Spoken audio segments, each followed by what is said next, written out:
सगळ्यात पहिले आपण इथे कशासाठी जमलो आहे आपल्याला माहीत आहे. आपल्या सेमिनारचा टॉपिक काय आहे आजचा, बरोबर? मला तरी वाटते की इथे कोणी सिलेक्टेड नसेलच, बरोबर? चुकूनही तो येणार नाही, बरोबर? भेटायला येऊ शकते, तसा नाही, ठीक आहे. आणि राहिलं काही नवीन असेल, मोस्ट ऑफ द काही जुने दिसत आहे, काही नवीन आहेत विद्यार्थी. पहा आता तुमच्यातल्या काही स्टुडंटनी मे बी बॅच केली असेल, काही जणांनी नसेल केली, काही जणांना माहीत होतं पण बा आता नाही नंतर करू, आता सध्या फायनान्शियल परिस्थिती बरोबर नाही आहे, कामं आहे, जबाबदारी आहे, XYZ, तिकडे आपल्याला जायचं नाही आहे. पण जे मी त्या दिवशी व्हिडिओ बनवला होता रिझल्टच्या दुसऱ्या दिवशी, त्यातलं थोडंसं 5-10 मिनटं घेणं गरजेचं आहे.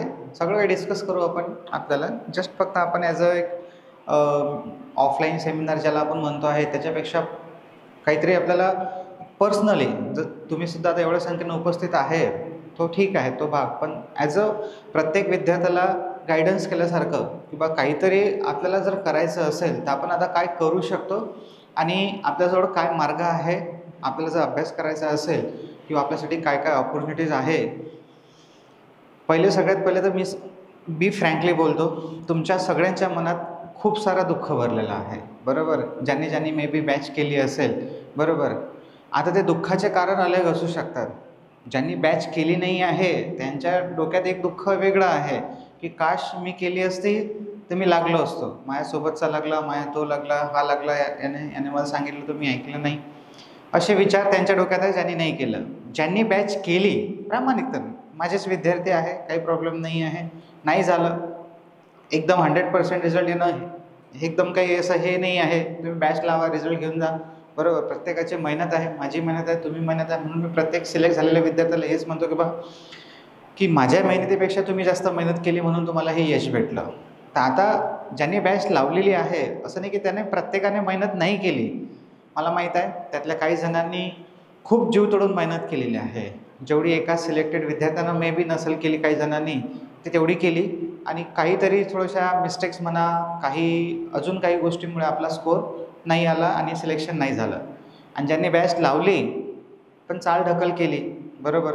कामही करत होते, बॅचही करत होते, बाकीचे लग्नही अटेंड करत होते कारण की एकदम महत्त्वाचे व्यक्ती होते ते, बरोबर? कोणी बिमार झालं तर धावून जाणं ते त्यांच्याशिवाय जमतच नव्हतं, बरोबर? ह्या सगळ्या जबाबदाऱ्या होत्या, घराचे शेतीचे कामं हे ते सगळे, बरोबर? बहिणीचे लग्न, भावाचे लग्न, बरोबर? भावाचे लग्न, ठीक आहे. हे सगळं आपण अटेंड करत गेलो आणि आपल्याला कळलंच नाही कधी. खूप सारे कारणं आहे. कारणं डिस्कस करायला यासाठी सांगतो की तुमच्या डोक्यातलं जे थोडंसं तुमचं जे मन थोडं भरून आलं असेल, बरोबर? की बा आता तर काही जीवनात राहिलंच नाही आहे, आता काय भरती येईल काय आणि मग माझं काही होईल का, ठीक आहे ना, आताच नाही झालं तर मग काही होईल, हे जे तुमच्या डोक्यात डाऊट आहे हा थोडासा मला पहिले रिलॅक्स करायचा आहे, बरोबर? म्हणून मग आपण नंतर पुढे जाऊ आपल्या सेशन्सकडे, ठीक आहे. तर दरवाजा लावून घेतं का मागचा?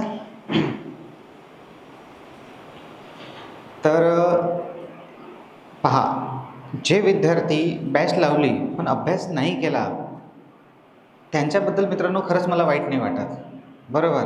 बॅच लावलेलं महत्त्व नाही आहे. तुम्ही त्याला काय करायला पाहिजे होतं, थोडंसं शिद्दतनं वेळ द्यायला पाहिजे होतं आणि ते तुम्हाला कळलंही आहे की काश मी शिद्दतनं वेळ दिला असता, थोडंसं प्रामाणिकतेनं केलं असतं तर माझं झालं असतं. फक्त टेक्निकलच्या भरोशावरच रिझल्ट होता असंही नाही आहे. तुम्ही मी सांगितलेलं टेक्निकल कितीही चांगलं केलं असेल, आजही तुमचा पेपर घेतला आणि तुम्ही स्कोअर करू राहिले आहे चांगला, बरं? तिकडे नॉन टेक्निकलमध्येच बोंबा पडून राहिल्या आपल्या, तर मग काय कसं सिलेक्शन होणार आहे, बरोबर? त्याच्यामुळे म्हणून सांगतो आहे की आपल्याला एकच गोष्ट नाही, खूप साऱ्या गोष्टी बॅलन्स ठेवाव्या लागतात आणि सगळ्याच गोष्टी कराव्या लागतात. आणि मग सर आमच्याबद्दल आम्ही तर खूप जीव तोडून मेहनत केली होती, बरं तरी आमचं झालं नाही समजा. तर पहा, काही जणांच्या जेव्हा मी विद्यार्थ्यांसोबत बोलतो, स्टुडंटसोबत फेस टू फेस, तेव्हा त्यांच्या मोस्ट ऑफ द कारण समोर येते की सर आम्ही पेपरचं एक्झामचं प्रेशर हँडल नाही करू शकलो, बरोबर? जेव्हा ॲप्टिट्यूडला पाहिलं ना तेव्हा हातपाय थरथर करायला लागले होते की आम्ही जे करून गेलो ते आम्हाला दिसूनच नाही राहिलं. कारण की महावितरणचा पेपर हा महाट्रान्सकोपेक्षा ॲज कम्पेअर टू थोडासा कठीण होता, बरोबर? नॉन टेक्निकल कठीण होतं. फक्त 22 तारखेचं सोडलं तर, आपलं 21 तारखेचं सोडलं तर, आणि काही शिफ्टला असं झालं की टेक्निकल कठीण होतं तर मग नॉन टेक्निकल सोपं होतं. काही ठिकाणी मग नॉन टेक्निकल कठीण होतं तर टेक्निकल सोपं होतं. नॉन टेक्निकल कठीण पाहिलं तेव्हा सगळ्यांना घाम सुटला आणि अभ्यास केल्यावरही पेपर बैकून आले. आणि काही जणांच्या थोड्या सिल्ली मिस्टेक झाल्या, त्याच्यामुळे पॉईंटच्या काही मार्काने काही जणांचे रिझल्ट लागले 2 मार्काने 3 मार्कानं. असो, हा सगळा भाग आहे बरोबर, की आपला एकंदरीत म्हणजे कुठंतरी काहीतरी राहून गेलेलं आहे. कोणं बॅच नसेल केली, कोणं चांगल्या तऱ्हेने नसेल केली, कोणं त्याच्यावर रिव्हिजन नसेल केली, कोणं टेस्ट सिरीज नसेल दिली, कोणं ते पेपरचं प्रेशर हँडल करू शकलं नसेल.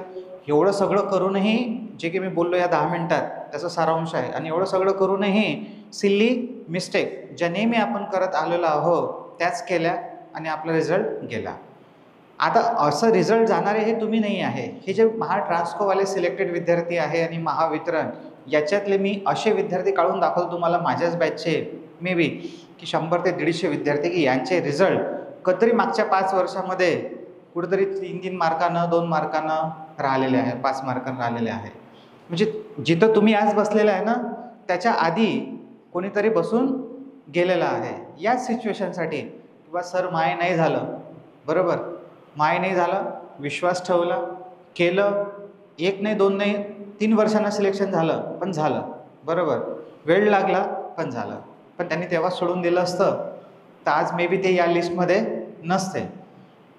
तर आता आपलं नाव नाही आहे, चमत्कार तर होणार नाही की आपलं नाव येईल. मे बी ज्यांचा पॉईंटचा काही फरक असेल त्यांचं वेटिंगमध्ये येऊनही जाईल. मग आता आपल्याला जायचं आहे पुढे, की आता हे झालं समजा, आता हा इतिहास झाला, ट्रान्सकोही गेला, डिस्कॉमही गेला आणि जनकोही गेला, कारण की जनकोचा पेपर झालेला आहे आणि जनकोचा रिझल्ट येऊन जाईल. या तर जनकोचाही रिझल्ट येऊनच जाईल. मग आता पुढे काय आहे पहा. आता आपल्याला कोणकोणत्या अपॉर्च्युनिटीज आहे आणि त्यासाठी आपण कशी तयारी करू शकतो. तर सगळ्यात पहिले तुम्ही ALPचा फॉर्म भरला का, जे मार्चमध्ये जागा निघाल्या होत्या, कारण तेव्हा गडबड चालू होती सगळी, हे वितरणचीच गडबड होती, त्यानंतर ट्रान्सकोच्या पेपरची गडबड होती समजा, तेव्हा त्या पिरियडमध्ये ALPच्या जागा निघाल्या होत्या.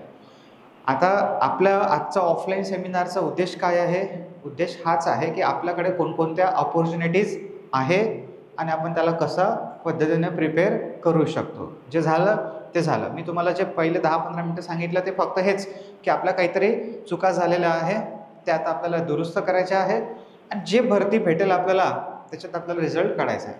पण एक महत्त्वाची गोष्ट आहे की आता जर तुम्ही अभ्यास करसाल तर अशा पद्धतीनं करा की पास होण्यासाठी नका करू, म्हणजे सिलेक्शनसाठी नका करू, टॉप करण्यासाठी करून टाका सरळ बरोबर.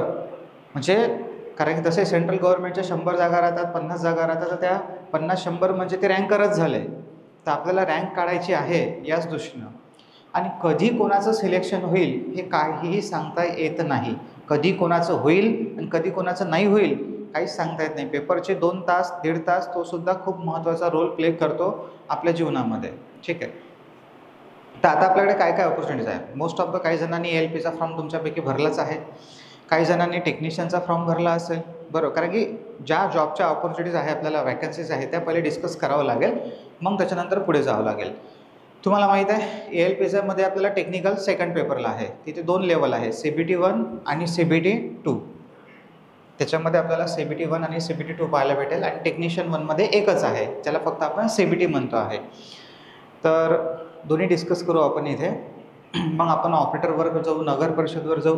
हे पहा, जे ALP आहे असिस्टंट लोको पायलटची पोस्ट, सगळ्यात महत्त्वाची गोष्ट सांगतो की जे रेल्वे आहे त्या रेल्वे डिपार्टमेंटनं आता आपलं कॅलेंडर फिक्स केलेलं आहे वार्षिक. जसं UPSC आपलं दरवर्षी कॅलेंडर रिलीज करते, MPSC दरवर्षी आपलं कॅलेंडर रिलीज करते.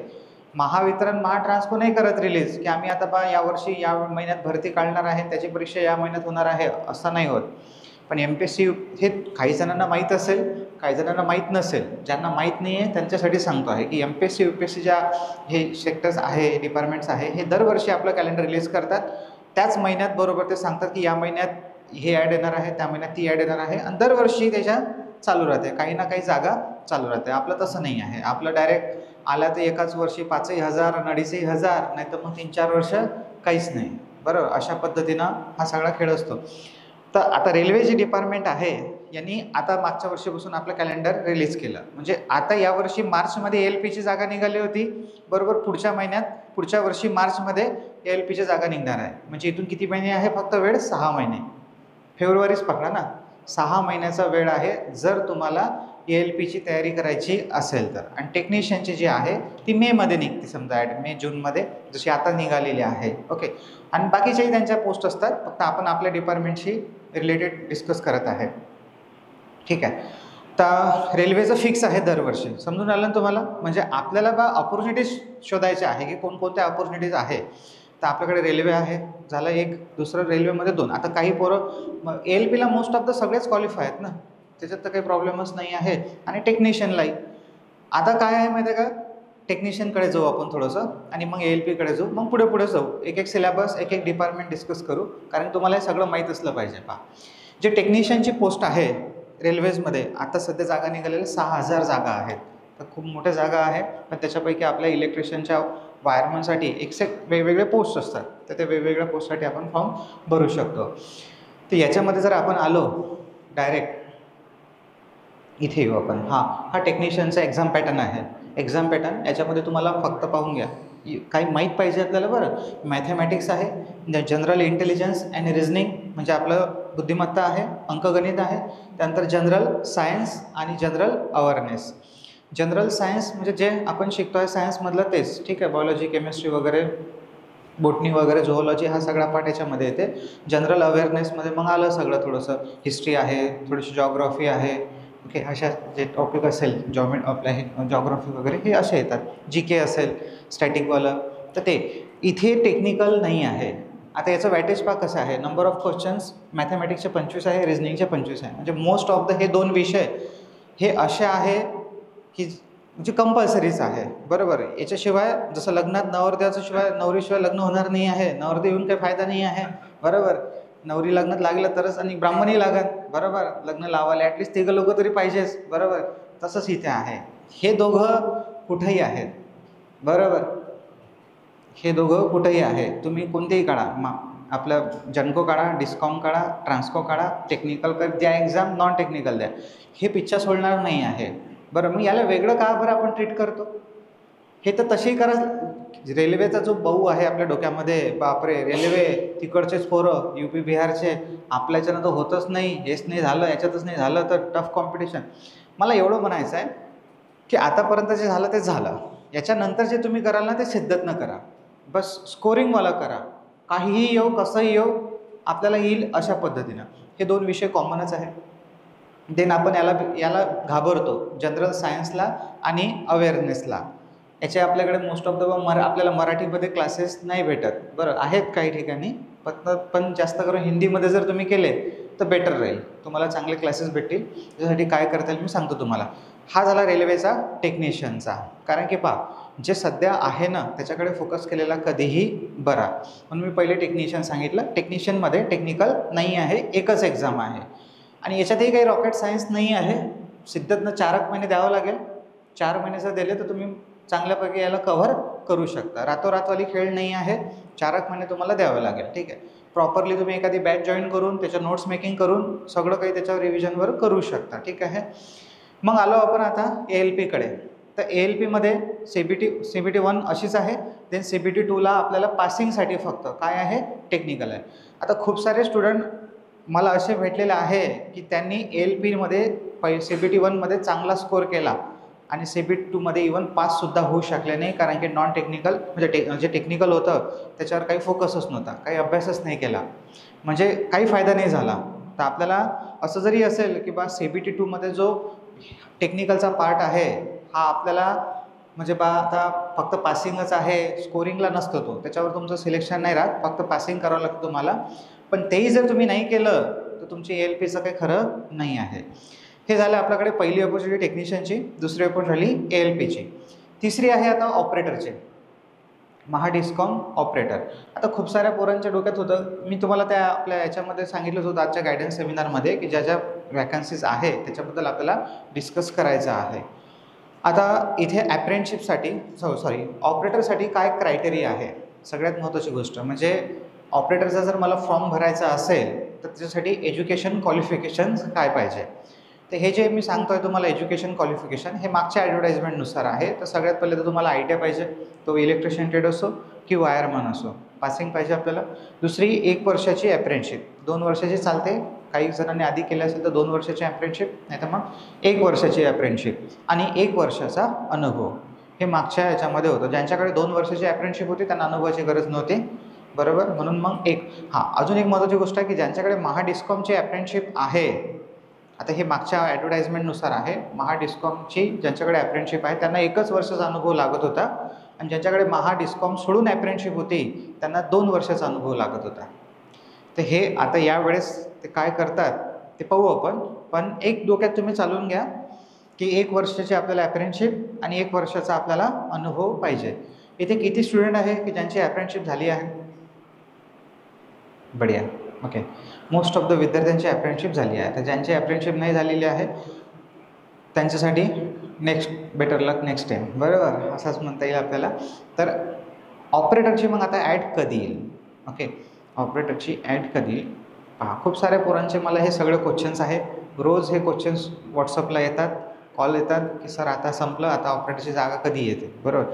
ज्या आल्या होत्या त्याच्यावर जास्त करून फोकस नाही केला, आता आपण त्याच्यावर फोकस करतो आहे, ठीक आहे. तर ऑपरेटरची असं चालू आहे, म्हणजे महाडिस्कॉमचं असं म्हणणं आहे की आम्ही डायरेक्ट भरतो आणि काही संघटनेचं म्हणणं आहे की बा आम्ही डिपार्टमेंटमधूनच जे लोक असतात सिनियर टेक्निशियन त्यांनाच ऑपरेटर करा आणि त्यांच्या जागी दुसरे लोक भरा, म्हणजे विद्युत सहाय्यक परत असा तो खेळ. पण महाडिस्कॉमचं जे आहे ते असं म्हणणं आहे की आम्ही डायरेक्टच रिक्रुटमेंट करतो. तर ते काहीतरी चालू आहे त्यांच्यामध्ये मीटिंग्स. त्या झाल्या की एक अंदाज आहे, एक एक्सपेक्टेड की बा दिवाळीनंतर येईल, पण ते काही खरं नाही आहे हे तुम्हाला पहिले सांगतो आहे. म्हणजे त्याला डिले होऊ शकतो किंवा डायरेक्ट पुढचं वर्षसुद्धा येऊ शकते. पण ती एक ॲड आहे कारण की ती आली होती डायरेक्ट आता 2019मध्ये. 2019 नंतर काही जागा निघालेल्या नाही आहे. तर ती आपल्याकडे एक एक्सपेक्टेड भरती आहे ऑपरेटरची. पहिली टेक्निशियन सांगितली मी तुम्हाला अपॉर्च्युनिटी, दुसरी ALP सांगितली, तिसरी ऑपरेटर, चौथी अपॉर्च्युनिटीज आपल्याकडे आहे नगर परिषदच्या. आता मी मागेही सांगितलं तुम्हाला हे नगर परिषदच्या जागेच्याबद्दल. नगर परिषदचं असं आहे की याच्यामध्ये आपल्याला जसं आता तुम्ही पाहिलं असेल जिल्हा परिषदेच्या जागा निघाल्या होत्या, बरोबर, ज्याच्यामध्ये जागा होत्या त्या कम्पॅरेटिव्हली तर थोड्याशा जास्त राहतात, ओके. आणि ही सुद्धा भरती 12-13मध्ये झाली होती, 2012-13मध्ये. त्याच्यानंतर नाही झाली नगर परिषदची. तर नगर परिषदमध्ये नॉन टेक्निकलच्या पोस्ट ज्या आहेत त्या जास्त असतात, टेक्निकलच्या कमी असतात. पण ज्या काही टेक्निकलच्या एक्झाम्स ज्या टेक्निकलच्या पोस्ट राहतील इलेक्ट्रिशियन आणि वायरमन त्याला तुम्ही क्वालिफाय आहे, जस्ट फक्त तुम्हाला ITI पाहिजे. ती जर ॲड आली तर त्याच्यासाठी आपण फॉर्म भरू शकतो. जर ॲड आली तर पहा कसं आहे, प्रत्येकाला असंच वाटते की बा जोपर्यंत कोणती ॲड नाही आहे तोपर्यंत मी का करू, समोर काही दिसूनच नाही राहिलं तर मी का बरं अभ्यास करू, बरं. असा प्रत्येकजण प्रत्येक मानसिकतेमध्ये असते. पण जोपर्यंत तुम्ही हे मानसिकता चेंज नाही करणार, बरोबर, की बा मी ॲडचा विचारच नाही करत कोणती ॲड येईल आणि कोणती नाही येईल, मी माझ्यावर फोकस करतो आहे, 100% सिलेबस पहिले कव्हर करतो आहे, चांगली प्रॅक्टिस करतो आहे, चांगल्या टेस्ट देतो आहे, चांगला स्कोर त्याच्यामध्ये करतो आहे. जेवढेही मला माझे कन्सेप्ट वीक असेल तेवढे मला कंप्लीट करायचे. त्याच्यानंतर मग जी ॲड येईल ते मी क्रॅक करण्याचा प्रयत्न करेल, बरोबर. आपण काय करतो आहे आतापासूनच मोटिवेट नाही राहत की बा आता भरती दिसून नाही राहिली तर मग काही करायचंच नाही आहे, जेव्हा येईल तेव्हा पाहू. हे जेव्हा येईल तेव्हा पाहूमुळेच आपल्या मागचे, मी प्रत्येक पोराबद्दल नाही बोलत आहे, बरं, वेगवेगळ्या पोराचा वेगवेगळा सिनारिओ आहे, आपापल्या पद्धतीनं लावून घ्यावं तुम्ही मनाला, बरोबर. प्रत्येक पोराचा वेगवेगळा सिनारिओ आहे.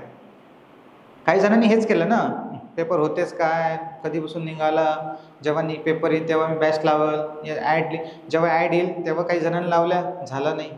पेपर आला तरी काही झालं नाही, काही केलं नाही आपण. याच मानसिकतेनं परतही तुम्ही जर त्याच कॅटेगरीमध्ये बसाल तर तसंच होईल तुमच्यासोबत. परत पुढे तुम्ही काहीही करू शकता, सेल्फ स्टडी करू शकता, बॅच लावू शकता, पण अभ्यास करायचा आहे आणि ॲडव्हर्टाइजमेंटच्या आधी करायचा आहे.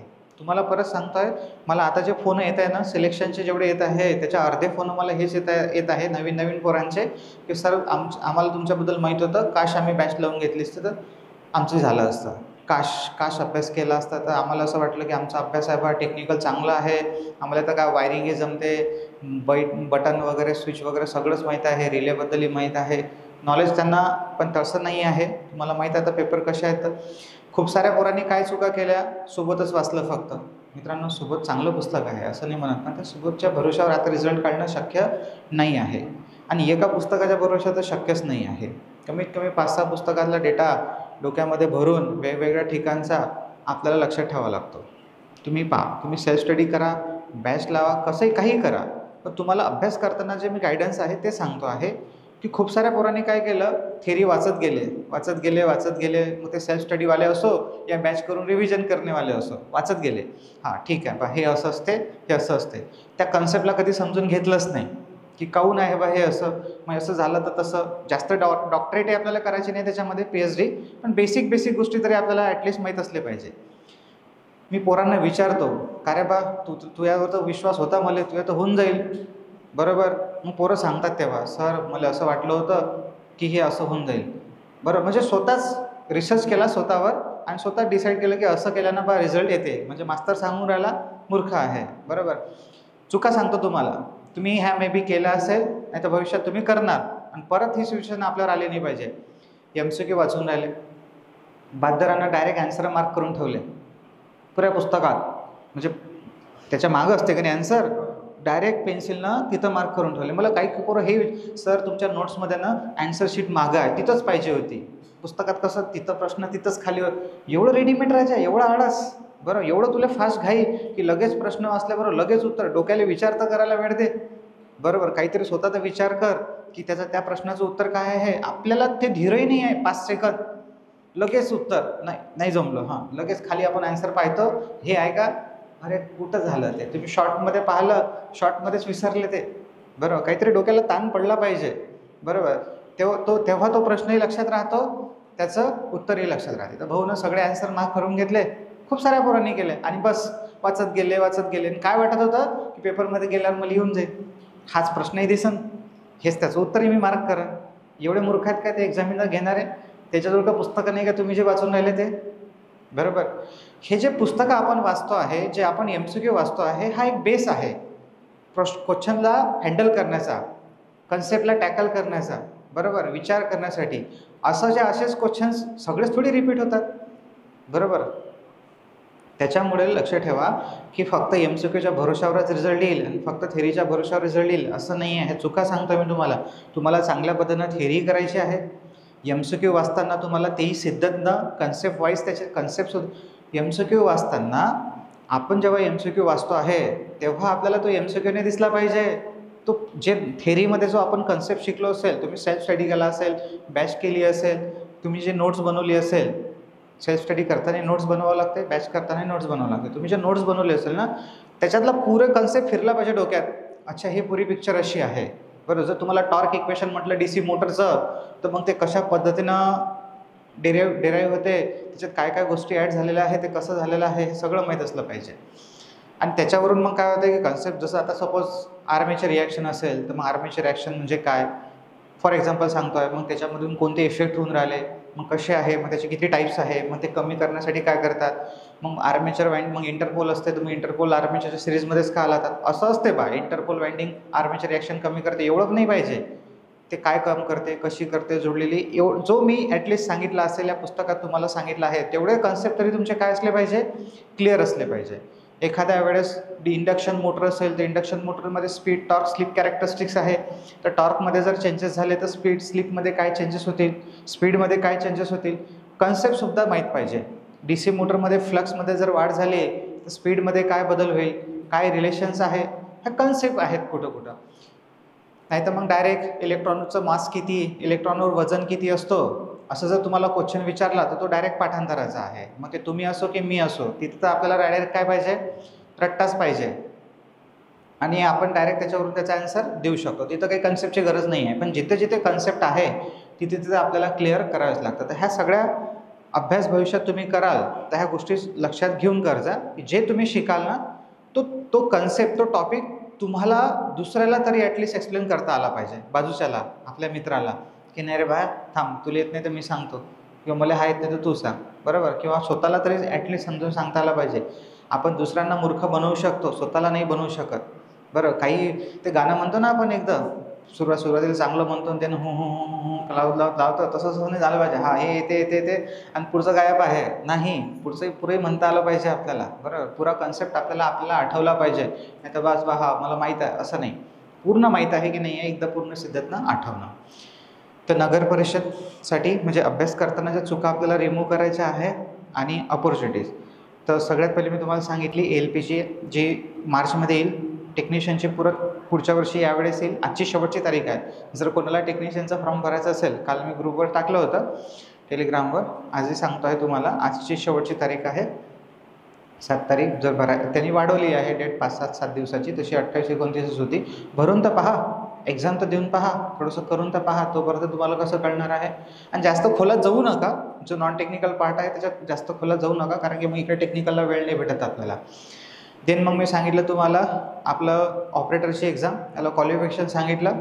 ही ॲड कधी एक्सपेक्टेड आहे आपल्याला, दिवाळीनंतर. मग ते मे बी या वर्षी येईल या पुढच्या वर्षी, पण त्याच्या आधी आपण प्रिपेअर असलो पाहिजे. काही सांगतात नाही, तुमच्यापैकीच लागून जाणार आहे, तुम्हीच आहेत ना रिझल्ट काढणार आहे, बरोबर. आणि चौथी ॲड सांगितली मी तुम्हाला नगर परिषद. मग याच्या व्यतिरिक्त अजून कोणत्या ऑपॉर्च्युनिटीज आहेत, जसं मी आता थोड्या वेळा अगोदर 15 दिवसाच्या अगोदर MMRDच्या सांगितलं होतं. मला वाटतं पोस्ट ते ॲडव्हर्टाइजमेंट टाकली होती त्याचे, तुम्ही त्याचं फॉर्म भरला असेल. किंवा अजूनही ज्या सेंट्रल गव्हर्नमेंटच्या आता ॲड येतील ते मी माझ्या टेलिग्राम चॅनलवर टाकेत असतं. तुम्ही त्याचा जॉईन होऊन जाता, म्हणजे तुम्हाला तिथे भेटून जाते. कारण पर्सनली प्रत्येकाला पाठवणं कधी कधी शक्य होत नाही. त्याच्याही व्हॅकन्सीज मला दिसल्या त्या मी तुम्हाला पाठवतच आहे.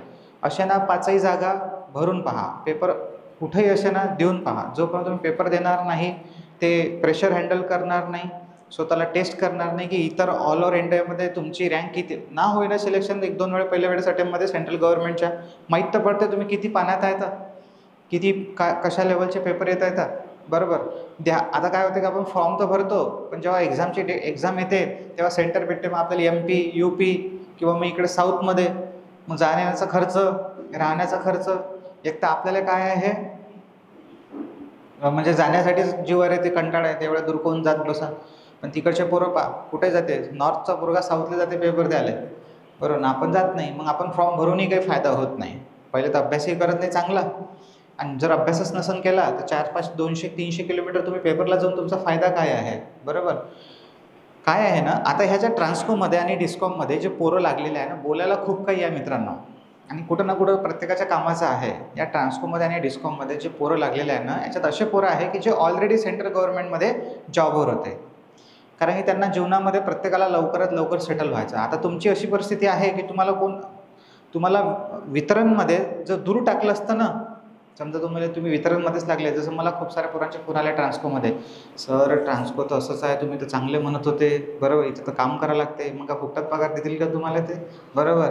टावरवर तर चढानेच लावून आले ना, ॲटलिस्ट मेंटेनन्सचा पार्ट आहे. म्हणजे काही जणांच्या केसेसमध्ये, बरोबर, काम तर करावंच लागेल ना थोडंसं मेंटेनन्सचं.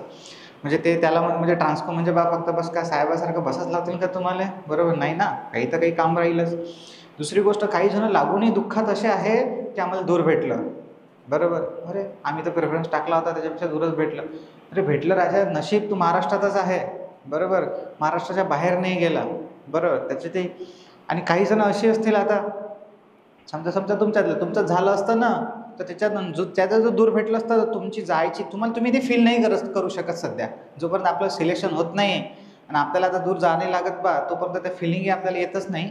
कितीही म्हणा, मी कितीही बोलेल, जे लागतात त्यांना माहीत आहे की आता आपण आपल्या फॅमिलीचे 400-500 किलोमीटर दूर जात आहे. 500-600 किलोमीटर तर अमरावती महाराष्ट्र संपून जाते आपल्या इकडे मुंबईकडे गेलो तर, बरोबर. जेव्हा आपण दूर जातो ना तेव्हा वाटतं आता मी कसं राहीन तिथं, मग मला घरची आठवणी, माझ्या मित्रपरिवार, आणि तिकडे कोणीच नाही. असे येऊन पोरं रडलेले आहेत, म्हणजे टेन्शनमध्ये मी जातच नाही, मी वितरणचंच पाहतो, वितरणमध्ये जवळ भेटते, काय गॅरंटी वितरणमध्ये जवळ भेटणार, दूरही भेटते. पण तुमचा सिनेरिओ वेगळा आहे. तुम्हाला आताही म्हटलं ना भाऊ, साऊथला जागा आहे टेक्निशियनची, जा लागते, सिलेक्शन झालं, तुम्ही उद्या पॅक भरता, बरोबर. त्याच्यामुळे समजून आले ना, आप कुछ भी चलेगा, पहिले वो भी नहीं चलता, बरोबर. जवळच पाहिजे, असंच पाहिजे, ट्रान्सपोर्ट पाहिजे, घराजवळच पाहिजे, बरोबर. एवढं सगळं एकदम भेटेल का, नाही ना. आधी लागलेले ना 3-3 वर्ष काढले ना, 4-4 वर्ष काढले ना, तर ते आता कुठेतरी घराजवळ येऊन राहिले आहे, बरोबर. तर आपला सिनेरिओ असा आहे की आता ह्या डिस्कॉम आणि ट्रान्सकोच्या भरोशावरच नौका बसू फक्त. म्हणजे मला असं म्हणायचं आहे, ह्यासुद्धा ॲड येतीलच. त्यांनी त्या दिवशी व्हिडिओमध्ये सांगितलं आहे. आता ते कितपत खरं आहे हे कोणालाही माहीत नाही आहे. पोरं मलाच विचारतात, जसं की मी त्याच डिपार्टमेंटमधला माणूस आहे, माझ्याच हातात सही मारली की दिली ॲड काढून, बरोबर, की सर आता ट्रान्सकोची ॲड कधी येईल, बरोबर. ठीक आहे बा, मी माझ्या सोर्सेसनुसार आम्हाला जे काही माहीत पडते त्याच्यावरून सांगतो आहे, बरोबर.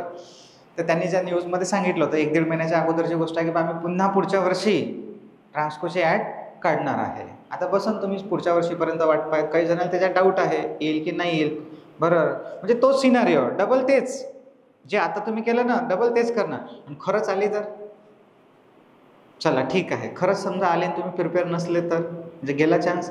या भरतीसाठी, या 24साठी, ज्या 24मध्ये 25मध्ये पेपर झाले, याच्यासाठी पोरांना 2020-21 पासून अभ्यास चालू केला होता, लॉकडाऊनपासून, जेव्हा तर काही हवाही नव्हती.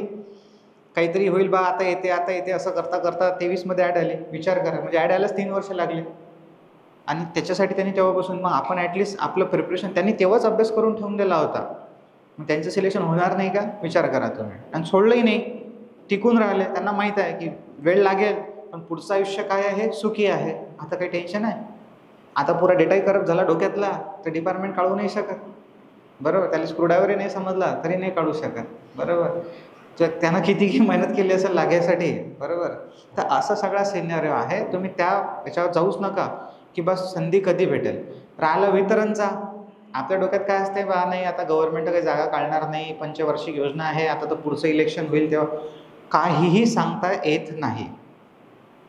500,000 असो निघाले तर, पण मी तर म्हणेल की पहिले जे भेटते ना त्याच्यावर फोकस करा, जे भेटेल ते. मग ते 10-15 जागा असो, 50 असो, सेंट्रल गव्हर्नमेंटपासून टार्गेट करा. तसे आता त्या मगाशी जे मी तुम्हाला सांगितलं की मोस्ट ऑफ द पोर याच्यातले सेंट्रल गव्हर्नमेंटमध्ये सिलेक्ट होते, ते आता इथं आले, आपल्या घराजवळ आले. पहिले त्याने केला ना जॉब तिकडे, पहिले ते सेटल होते ना तिकडे. मग तसंच त्याच्यामुळे की असं फक्त मित्रांनाच मला पाहिजे आणि मला ट्रान्सकोर्स पाहिजे, हे सगळ्यात पहिले डोक्यातून काढून टाका. आपल्याला सेंट्रल गव्हर्नमेंटच्या ज्या काही जागा निघत असतील, भरपूर डिपार्टमेंट्स आहे. म्हणजे तुम्ही माझ्या त्या पॅम्पलेट्सवर पाहतच असता, मी नेहमी दाखवतो आहे, याच्यामध्ये पहा. जसं तर हे तर आपले 3 डिपार्टमेंट आहे, महावितरण, महाजनको, महाट्रान्सको. SSCमध्ये पण SSCमध्ये जनरल नॉन टेक्निकलच्या पोस्ट आहेत. जर कोणाचं पॉली झालं असेल तर SSC JEE दरवर्षी कॅलेंडर येते, SSC JEEसाठी तुम्ही तयारी करू शकता. त्यानंतर रेल्वे, मेट्रो. आता मोस्ट ऑफ द मेट्रोच्या कॉन्ट्रॅक्ट बेसिसवर जागा निघून राहिल्या, पण परमनंट जागा जर निघाल्या तर त्याच्यासाठी आपण पात्र असतोच. त्यानंतर बार्क आहे, बाबा ॲटॉमिक रिसर्च सेंटर. चांगले चांगले डिपार्टमेंट आहेत मित्रांनो हे. DRDO आहे, इस्रो असेल, पॉवर ग्रिड आहे, PWD आहे, इस्रो, भेल, ONGC, NCL आहे. अशा जवळपास 50पेक्षा जास्त सेक्टर्स आहे, 50पेक्षा जास्त सेक्टर्स आहे की ज्याच्यातून कोणत्या ना कोणत्या सेक्टरच्या जागा निघत राहतात. फर्टिलायझर्स कंपनी असतील, स्टील प्लांट्स असेल, जसा फेमस विशाख स्टील प्लांट आहे, ओके, विशाखापट्टणमचा. जागा निघतच राहतात काही ना काही. फक्त आपण काय करतो की आपण महाराष्ट्रातले पोरं बस त्याच्यावरच फोकस करतो. कधी महावितरण येते, कधी जनको येते, त्याच्यावर आपलं दुर्लक्ष असते. म्हणून जे काही ॲड येईल त्याच्यावर आपल्याला फोकस करायचा आहे. तर हे झालं सगळं आपला पार्ट जो मी तुम्हाला सांगितला. ऑपरेटरच्या सिलेबसबद्दल जर मला कोणी विचारलं सपोज, तर ऑपरेटरचा सिलेबस इथे टाकलेला आहे. त्याच्यामध्ये टेक्निकल राहते 50 क्वेश्चनचं, म्हणजे 50 क्वेश्चन्स राहतील तुम्हाला टेक्निकलसाठी. कारण की मोस्ट ऑफ द जणांची इथे अप्रेंटिसशिप झालेली आहे, तर आपल्याला माहीत पाहिजे. कारण की जोपर्यंत एक्झाम पॅटर्नच आपल्याला माहीत नाही आहे तोपर्यंत आपण तयारी कशाची करता, ठीक आहे. आणि तेच झालं आहे मोस्ट ऑफ द काही जणांच्या बाबतीत. ट्रान्सको आणि डिस्कॉममध्ये पोरांना वाटलं होतं की आपण टेक्निकल 110 मार्काचं राहते, तर आपण टेक्निकलच्या भरोशावरच रिझल्ट काढून टाकू, पण तसं नाही झालेलं आहे, ओके. टेक्निकलचे 50 क्वेश्चन, 1.4 मार्किंग असते याच्यामध्ये, 1.4 मार्क्स पर क्वेश्चन्स. आणि असे 70 मार्कासाठी राहते तुम्हाला टेक्निकल. पहा प्रत्येक ठिकाणी वेगवेगळं पॅटर्न आहे, बरोबर. ॲप्टिट्यूड 20 क्वेश्चन आहे.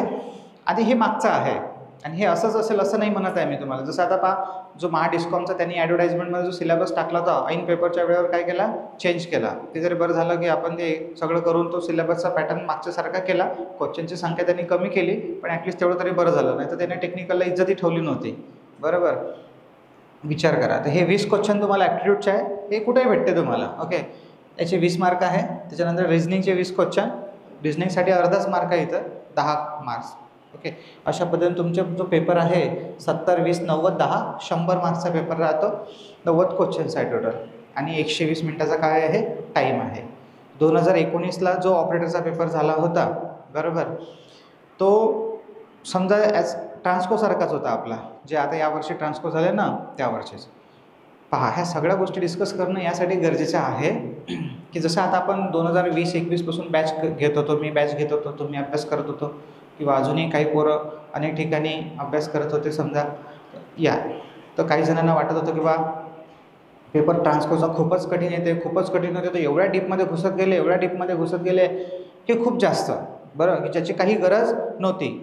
आणि त्याच्यामुळे काही जणांचे ओव्हर अभ्यासामुळे, जास्तीच्या अभ्यासामुळे सुद्धा रिझल्ट राहिलेले आहे. कारण जिथं वेळ द्यायला पाहिजे होता तिथं प्रॉपर वेळ दिला नाही गेला. त्या गोष्टी चांगल्या रिवाईज जरी झाल्या मग त्या आठवल्या नाही, मग त्याच्यात काहीतरी मिस्टेक झाल्या आणि आपले रिझल्ट गेले. ठीक आहे, जेवढं आपल्याला आवश्यक आहे की तेवढं करायचं आहे, जास्तही नाही कमीही नाही. हे मी सांगतोच तुम्हाला की तुम्ही सेल्फ स्टडी कराल तर तुम्हाला तेवढं प्रिव्हियस इयर पेपरवरून कळूनच जाते. तर प्रॉपर जेवढं करत आहे आपण तेवढं आपल्याला आठवलं पाहिजे, जमलं पाहिजे, हे लक्षात असू दे. ठीक आहे, तर याचे जे सिलेबस आहे हे तर तुम्हाला सांगितलंच आहे. टेक्निकल नॉन टेक्निकलचा जवळपास सारखाच आहे. नंतर तुम्ही मी तुम्हाला देऊन दिले फोटोज. ओके, आता आपल्याला तयारी करायची असेल तर आपल्याकडे ऑप्शन्स काय आहे, बरोबर. म्हणजे ज्या मी सांगितलं तुम्हाला, आता पण जेवढंही प्रवचन चालू आहे याच्यामध्ये आपण पहिले डिस्कस केलं की आपल्याला जे भरती निघेल ते आपल्याला द्यायची आहे, पण त्यासाठी याच्या अगोदर आपल्याला तयारी करायची आहे. मग तयारी करायची आहे तर 3 विषय आपल्यासाठी मेन आहेतच, टेक्निकल आणि नॉन टेक्निकलमध्ये समजा रिझनिंग आणि ॲप्टिट्यूड. जर रेल्वे करायची असेल तर जनरल अवेअरनेस आणि जनरल सायन्स आणि एक मराठी ग्रामर, जो थोडक्यात आपल्याला करायचा असतो ट्रान्सको. मराठी ग्रामर आता सध्या नाही केलं तुम्ही तरी चालतंय, कारण आता काही सध्या वाटून नाही राहिलं बा ट्रान्सको आणि महावितरणची लगेच ॲड येईल म्हणून तुम्ही मराठी ग्रामरला इथून 5-6 महिन्यानं जरी केलं तरी चालेल. ठीक आहे, पण अजून महत्त्वाची गोष्ट हेही सांगतो की आता या 5 विषय झाले टोटल. समजा आपण 5 विषय जर टोटल केले ना तर आपली तयारी सगळ्या एक्झामसाठी झाली. कोणतीच एक्झाम सुटणार नाही मग तुमची. 5 विषय मुख्य म्हणत आहे मी तुम्हाला. कोणते? Technical, aptitude, reasoning. काही जणांना याच्यातच डाऊट असते, मग अंकगणित वेगळं वाटते आणि ॲप्टिट्यूड वेगळं वाटते. बरं, हे अंकगणित, बुद्धिमत्ता, बरोबर, हे झाले 3 तर आहेतच आपले कंपल्सरी. त्याच्यानंतर मग जनरल अवेअरनेस आणि जनरल सायन्स. 1, 2, 3, 4, 5 हे झाले आपले 5 सब्जेक्ट. हे 5 जर तुम्ही केले, हे याला पोरं इज्जत नाही देत, बरं, हेच करतात. जर तुम्ही हेच करतात कारण त्यांना वाटतं की बा आपला काही दिमाग जास्त चालत नाही, आपल्याला जास्त अभ्यास करायचा नाही आहे, आपण हेच करू. हेच कराल तर फक्त महाराष्ट्रापुरते सीमित राहाल. आणि अजून सांगतो तुम्हाला की याच 3 याच्यावर सेंट्रल गव्हर्नमेंटच्या सुद्धा खूप साऱ्या डिपार्टमेंट आहे की ज्याच्यात हे 3च गरजेचं आहे, हे 2 नाही आहे. असं नाही की सेंट्रल गव्हर्नमेंटमध्ये हे 5ही पाहिजे. काहीच डिपार्टमेंट आहे की ज्याच्यामध्ये फक्त हे जनरल अवेअरनेस असते, म्हणजे हे 4 असतात काही ठिकाणी, आणि काही ठिकाणी म्हणजे समजा 5ही असतील. ठीक, पण आता काय आहे ना, आता तुम्ही समजा सगळे 0 आहे सध्याच्या कंडिशनला. मे बी काही जणांनी बॅच केली असेल तर त्यांना रिपीट करतील, या काही जणांनी आतापर्यंत काहीच नाही केलं. तर आता आपल्याला याचा स्टडी करायचा असेल तर 5 विषयाचा तुम्ही सेल्फ स्टडी करा या बॅच लावा. सगळ्यात पहिले हे 3 विषय करा. मी तुम्हाला एकच म्हणेल, एका दमानं सगळं खाण्याचा प्रयत्न करू नका, पण एवढं लक्ष ठेवा की ताटात हेही आहे तर यालाही खायचं आहे, समजून राहिलं ना, तर हे विसरू नका. नाही तर काय होते, काही जण एवढे 3 खातात, हात धुवून घेतात, बस आता माया पोट भरलं, बरोबर. आणि मग जेव्हा सेंट्रल गव्हर्नमेंटची जागा येते, दम लावते, हा इथं बम लावते, पण हे नसल्यामुळे रिझल्ट गमावते, बरोबर. हे नसल्यामुळे रिझल्ट गमावते. त्याच्यामुळे आपल्याला हे करायचं आहे. आणि तुम्ही आताच्या आता जर 5ही विषयाकडे भिडले ना तर याच्या एकट्यातच 5 आहेत, याच्या एकट्यातच 5 आहेत. हे जे 5 तुम्हाला दिसून आले याच्या अंदरच 5 आहेत छोटे छोटे, बरोबर. तुम्ही इथंच गुंतून पाय घासाल, बरोबर. मग हे कधी कराल, बरोबर. म्हणजे एक ना धड भाराभर चिंध्या, जे मन आहे ना, म्हणजे काहीच नाही होऊन राहिलं. समजून राहिलं मी काय बोलून राहिलो आहे? तर प्रॉपर प्लॅनिंगनं करायचं आहे जे काही करायचं आहे. तर म्हणून स्टेप बाय स्टेप सगळ्यात पहिले तुम्ही ॲट अ टाईम, मला तरी माहीत आहे की तुम्ही 3 विषय पॅरलली केलेच पाहिजे आणि करू शकता. कोणते? सगळ्यात प्रायोरिटीला टेक्निकल, दुसऱ्या प्रायोरिटीला ॲप्टिट्यूड, तिसऱ्या प्रायोरिटीला रिझनिंग. हा रिझनिंगला राजा खरंच सांगतो आहे मी, ॲज अ स्टुडंट म्हणून सांगतो आहे, मास्तर म्हणून नाही सांगत आहे. नाही द्यायला लागत त्याला एवढी इज्जत, ह्या तेवढ्या इज्जतीचा लायकीचा नाही आहे. काही बोलता सर, नाही द्यायला लागत, खरंच सांगतो आहे. रिझनिंग पाहिलं ना 15-15, 20-20 मिनटाच्या टॉपिकमध्ये लेक्चर संपून जाते. नंतर जे उरते ना ते फक्त प्रॅक्टिस उरते त्या क्वेश्चनमध्ये आणि तुमच्या दिमागामध्ये, बस. काहीच नाही बदलत, फक्त प्रॅक्टिस बदलते. पझल कशी सॉल्व करतात, सिटिंग अरेंजमेंटचा कन्सेप्ट किती मिनिटाचा आहे, 20 मिनिटाचा. हां, ह्या डायरेक्शन्स आहे, 8 जण आहे, काही जण अंदर पाहत आहे, काही जण बाहेर पाहत आहे. आता तुम्हाला फिट करायचं आहे. एक क्वेश्चन 20 मिनिटं सांगितलं, बाकीचे स्वतःच करू शकतो आपण. काही कोणते मोठे फॉर्म्युले नाही आहे, काही नाही आहे. अल्फाबेट्स, कोडिंग डिकोडिंग कधी पाठ केलं का, कोडिंग डिकोडिंगसाठी फॉर्म्युला लावला म्हणून? बरोबर नाही ना, काहीच गरज नाही आहे. मोजून असेल, डायस वगैरे आलं तर एखादा फॉर्म्युला, कॅलेंडर असेल, कॅलेंडरही बिना फॉर्म्युला सॉल्व्ह होते तसं तर, पण काही जणांनी फॉर्म्युला पाठ केला असेल तर ठीक आहे. पण जे महत्त्वाचे चॅप्टर आहे ते तर करा पहिले. डायस आणि कॅलेंडरचा नंतरचा भाग आहे. 5-5, 6-6 चॅप्टर केल्यात पोरांनी, त्याच्या भरोशावर लागल्यात. असे आहेत की जे मलाही अपेक्षा नव्हती की याचा रिझल्ट येईल म्हणून बरोबर, आणि ज्याची अपेक्षा त्यांचे राहिले. कारण की जेवढं तुम्ही करता ना तेवढं प्रामाणिकतेनं सिद्ध न करायचं, जास्त प्रेशरही घ्यायचं नाही आहे आपल्याला. समजून राहिलं? तर हे 3 विषय आपल्याला करायचे आहे. सगळ्यात पहिले आता टेक्निकल तर आपल्याला माहीतच आहे, आपण जे 2 वर्ष शिकलो आहे, हा एवढा वॉस्ट सिलेबस आहे की ज्याला डिटेलमध्ये आपल्याला करायचा आहे. मी माझा मोठेपणा नाही सांगत आहे, माझा मोठेपणा माझे विद्यार्थीच सांगतात. म्हणतात ते स्वतःची स्तुती स्वतः नाही केली पाहिजे. आणि माझ्या मोस्ट ऑफ द ॲडव्हर्टाइजमेंटच्या व्हिडिओमध्ये पण मी तेच पाहतो की तुम्हाला इथं बेसिकपासून तर ते ॲडव्हान्स लेवलपर्यंत शिकायला भेटेल. आप तो फाड़ देंगे, कर देंगे, तुम्ही है, तुम आ जाओ, तुम्हारा रिझल्ट पक्का आहे. बरोबर, मी हे असे शब्द कधीही वापरत नाही आहे. मी हेच सांगत आहे. पहा मित्रांनो, मी असंही नाही म्हणत आहे की तुम्ही बॅच केलीच पाहिजे. जे नवीन स्टुडंट असतील, जे रिपीटर्स आहे, त्यांनी केलं आहे, तुमच्याकडे नोट्स चांगल्या आहे, मला माहीत आहे, माझ्या नोट्सवर आणि माझ्या शिकवण्यावर मला विश्वास आहे की जर मी जे शिकवतो आहे ते त्या विद्यार्थ्यांना जर प्रामाणिकतेनं केलं तेवढं, पहिल्या पेजपासून तर शेवटच्या पेजपर्यंत जेवढं त्याच्या अंदर आहे, मोर दॅन सफिशियंट आहे. याच्या व्यतिरिक्त मी कधीच, तुम्ही सांगा कोणत्या तरी बॅचच्या थेरीच्या पुस्तका बॅचमध्ये एखाद्या बॅचमध्ये ऑनलाईन असो किंवा ऑफलाईन, की हे थेरीचं पुस्तक तू वाच म्हणून, जर तुला थेरी वाचायची असेल म्हणून. बरोबर, सेल्फ स्टडी करण्यावरला सांगितलं. जो माझ्याकडे बॅच लावतो मी त्याला कधीच म्हणत नाही की तू थेरीसाठी हे पुस्तक वाच, मग तू बॅच लावून फायदा काय आहे. बरोबर, बॅच लावल्याच्या नंतर तुम्हाला मी तरी माझ्याकडे सांगतो की तुम्हाला कोणतंही थेरीचं पुस्तक वाचायची गरज नाही आहे. जेवढं मी तुम्हाला फक्त तुमच्या नोट्समध्ये लिहून दिलेलं आहे तेवढं तुम्हाला प्रामाणिकतेनं करायचं आहे. त्याच्यातही असे काही टॉपिक असतात की जे फार सोपे असतात आणि काही असे असतात की जे फार कठीण असतात. त्या कठीणमध्ये सांगतो मी तुम्हाला की याची प्रोबॅबिलिटी फार कमी आहे एक्झाममध्ये येण्याची, तर तुम्ही याला सोडून दिलं तरी चालेल. मी स्वतःच सांगतो, शिकवा तर मला टॉपरसाठी लागतेच ना, पण तेव्हाही मी सांगतो की जेव्हा एखाद्याला झेपत नाही, म्हणजे तुम्हाला काय करायचं आणि काय नाही करायचं हे बॅचमध्ये कळूनच जाते. तर टेक्निकलला जेही कराल तुम्ही, सेल्फ स्टडी करा किंवा मग बॅच लावा, पण हे सिद्धत न करा. ओके, आणि पूर्ण. आणि अजून सांगतो की पोरांनी मला खूप साऱ्या ट्रान्सकोच्या वेळेस, डिस्कॉमच्या वेळेस एकच प्रश्न विचारला की सर इम्पॉर्टंट चॅप्टर मार्क करून द्या ना, सर इम्पॉर्टंट सांगा ना, MCQ. इम्पॉर्टंट MCQ सांगणं खरंच पॉसिबल आहे का? जे होते ते तर मी MCQ बॅचमध्ये सांगितलेच, या लेक्चर्समध्ये सांगितलेच. MCQपेक्षा जास्त इम्पॉर्टंट मित्रांनो तुमची नोट्स आहे, तुमचे कन्सेप्ट आहे. तुम्ही किती MCQ वाचा, जनरेटरवर जर MCQ वाचायला गेलं ना तर संपणार नाही आहे. एवढे MCQs तुम्हाला भेटतील जीवनामध्ये, नवीन तिथंच घुमून हात. प्रत्येक वेळेस एक कन्सेप्ट चांगला करून ठेवा थेरीचा, त्याच्यावरचे जेवढी तुम्ही थेरी चांगले कराल तेवढी MCQवर कमीत कमी मेहनत करावी लागेल. मी एकाच व्हिडिओमध्ये आणि एकाच सेशनमध्ये खूप काही बोलत आहे. या पुऱ्या याचं तुम्ही चांगल्या तऱ्हेनं ऐकत असेल आणि ह्या सगळ्या गोष्टी चांगल्या तऱ्हेनं भविष्यासाठी स्टोअर करून ठेवाल. मी पोरांचे तुम्हाला रिव्ह्यू पण सांगत आहे. असे आले काही जण की फक्त एका महिन्याची फास्ट ट्रॅक बॅच केली, MCQने वाचले, काही नाही वाचले, मोठ्या पुस्तकाने. MCQसाठी मी बुक सजेस्ट करतो तुम्हाला, ते वाचावेच लागतील.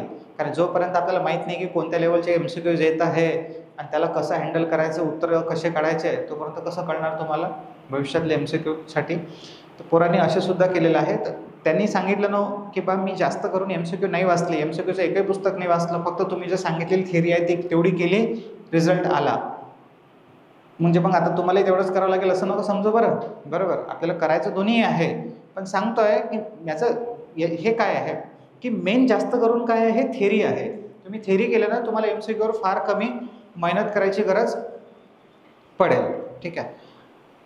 आता ॲप्टिट्यूड आणि रिझनिंग, तुम्हाला काय वाटते ॲप्टिट्यूड? मी जे बोलत होतो मगाशी 10 चॅप्टर, म्हणजे पोरं विचारतात मला की इम्पॉर्टंट चॅप्टरची लिस्ट द्या सर. ते फॅन लावू का तिकडचा? एक सेकंड. तो दरवाजा लावून काय येतात तेवढा.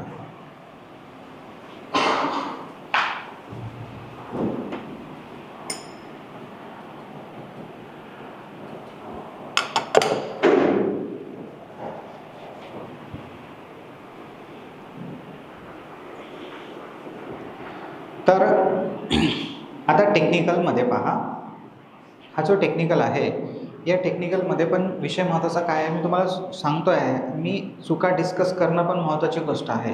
ह्याच डबल डबल करू नका, वारंवार करू नका. याच्यात काय झालं माहिती आहे काय, टेक्निकलमध्ये खूप साऱ्या पोरांनी फक्त थेरी केली. ज्यांचे रिझल्ट गेले ना आता थोड्या थोड्या मार्कांनी बम जीव तोडून अभ्यास केला होता. पण नॉन टेक्निकल म्हणजे त्याच्यात याच्यामध्ये टेक्निकलमध्ये एक असतो थेरॉटिकल पार्ट्स आणि एक असतो न्यूमरिकलवाला पार्ट.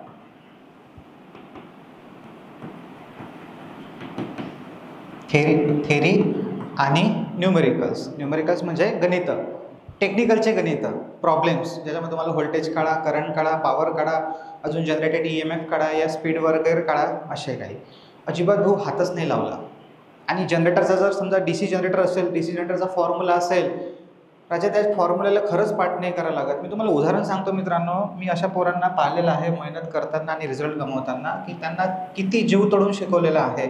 आणि अशा पद्धतीनं किंवा खूप सोप्या पद्धतीनं आणि सुरुवातीपासून बरं इव्हन करून घेतलेलं आहे, तरीसुद्धा त्या विद्यार्थ्याला शेवटी जेव्हा विचारलं जाते का रे याचा फॉर्म्युला लिहून दाखव, बरोबर. आजकाल काय ना पद्धती बदलली. ऑफलाईन बॅच जरी असली त्याला एखादा क्वेश्चन विचारला की त्याचे हात लटलट कापते, बरोबर. अरे मला प्रश्न विचारला मला नाही आला, आता उद्यापासून आपण ऑनलाईन जॉईन करून घेऊ, बरोबर. म्हणजे मास्तरचं झापाचं कामच नाही, बरोबर. अरे भाऊ माझ्या बॅचमध्ये मी झापतो तर नाहीच, फक्त समजून सांगतो आहे की तुम्हाला आलं पाहिजे हे. अरे हे तुम्ही पाठ केलं नाही पाहिजे. ह्या सगळ्या गोष्टी पाठ करायच्या नाही. जे पाठ करायचं ते सांगतोच तुम्हाला. गेला बरं रट्टा मारून टाका, डायरेक्ट R लिहूनच देतो मी, त्याच्यात काही डाऊट नाही आहे, रट्टा मारून टाका. पण ह्या गोष्टी रट्टा मारणं नाही आहे. उदाहरण समजून घ्या. समजा हे DC जनरेटर आहे, सिरीज जनरेटर. हे जनरेटेड EMF आहे. याच्यामध्ये इथे आर्मेचर व्होल्टेज ड्रॉप होतो IRA, आणि हे आपली फील्ड वाइंडिंग आहे, सिरीज फील्ड वाइंडिंग. त्या सिरीज फील्ड वाइंडिंगचा रेजिस्टन्स असेल RSC. तर तुम्हाला इथं व्होल्टेजसाठी फॉर्म्युला लिहायचा आहे, बरोबर. सगळ्यात पहिले तुम्हाला फॉर्म्युला लिहिता आला पाहिजे. याचा फॉर्म्युला तुम्हाला लिहिता आला पाहिजे. तर पाठ करून नाही लिहिता आला पाहिजे. तुम्ही खरंच सांगा, पाठ करून कसं तुम्ही लायकीचे तरी आहे का स्पर्धा परीक्षेच्या. याचा हा फॉर्म्युला तुम्ही पाठ करून किती दिवस लक्षात ठेवाल? 4 दिवस लय झालं भाऊ. एक एक अक्षर पाठ करावं लागते ना, अल्फाबेट पाठ केल्यासारखं. इजी पहिले पाठ मला तर समजतच नाही. रट्टा मारतो आपण, पाठ करतो, पॉसिबलच नाही आहे. इवन खूप मोठे मोठे फॉर्म्युलेसुद्धा आपण कन्सेप्च्युअली लक्षात ठेवतो आपल्या बॅचमध्ये. हेच त्याचं हे आहे. आपल्या याच्यामध्ये एवढं गमक आहे, बरं, की आपण ज्या काही गोष्टी शिकतो ना त्या पूर्ण अशा वेनं शिकतो आहे की ते कन्सेप्च्युअल आणि त्या सहज पाठ होतील आरामात, आणि कितीही झालं तुम्ही विसरणार नाही आहे. पण आपण काय करतो, चाललो रट्टा मारायच्या चक्करमध्ये. बरं याला रट्टा मारतो, आणि रट्टा मारला की आपण विसरतो. आणि बरं पेपरपर्यंत मारतही गेलो तर ऐन पेपरमध्ये माती खातो आपण. काही ना काहीतरी मिस्टेक करून येतो. एक तर याच्यात प्लसचा मायनस करून येतो, मायनसचा प्लस करून येतो, या ही टर्मच सोडून देतो. व्होल्टेज ड्रॉप मायनस करायचा, मग आपला रिझल्ट गमावतो. एक तर तुम्हाला फॉर्म्युला विचार, दुसरं चिल्लर प्रॉब्लेम येते, तर प्रॉब्लेम नाही करू शकत आपण. का? कारण पहिले फॉर्म्युलाच नाही माहीत आहे. आणि हे पाठ करायची गोष्ट नाही आहे. म्हणजे न्यूमरिकल्स, छोटे छोटे न्यूमरिकल्स आपण करत नाही, आणि मारे इकडे ॲप्टिट्यूडचे प्रॉब्लेम सॉल्व्ह करतो, रिझनिंगचे प्रॉब्लेम सॉल्व्ह करतो. कुठे मला येतात भेटतात सर, आपलं तर नॉन टेक्निकल एवढं जबरदस्त झालं आहे पोलीस भरतीच्या वेळेस की बस खतम. म्हणजे त्यांना पोलीस भरती ट्राय केलेली असते ना, बरोबर. आता प्रत्येक ITI वाला काही फक्त ITIची एक्झाम नाही करत. बरं भेटतात तर ते. आता माझ्याकडे असे विद्यार्थी आले, कालच एक विद्यार्थी आला होता, बिचाऱ्यांना पेपरच्या ऐन वेळेपर्यंत एवढा तगडा अभ्यास केला, आणि काय मी कुठून त्याच्या डोक्यात शिरलं तर MPSCच करायची आहे म्हणे सर. माझ्या डोक्यात आली म्हणे, मी MPSCच करत बसलो म्हणे 6 महिने. बरं मग कळलं म्हणे की माझी लायकीच नाही आहे. हे तर करत राहीन तर मी वयाचे 30ही वर्ष होऊन जाईन तर मला हे समजणारच नाही. मला खूप लोकांनी समजावलं की नाही रे बा, छोटी मोठी जॉब घेऊन घे पहिले एक, मग नंतर तुला करायचं असेल तर करून घे. मी नाहीच ऐकलं. म्हटलं ठीक आहे, तुलाही आवश्यकता होतीच त्याची, बरोबर. तो आला ना तिकडून फिरून आता, बरोबर. आपण नशीबवान आहे असं म्हटलं चालते.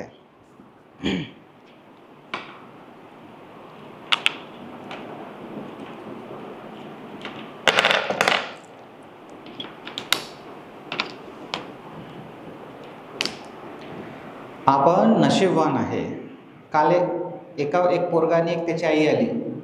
तो म्हणजे तुम्हाला सांगतो आहे, हे MPSC वाला तर सांगितलाच, तो घुमून आला. चांगला अभ्यास केला होता बरं, वर्ष दीड वर्ष.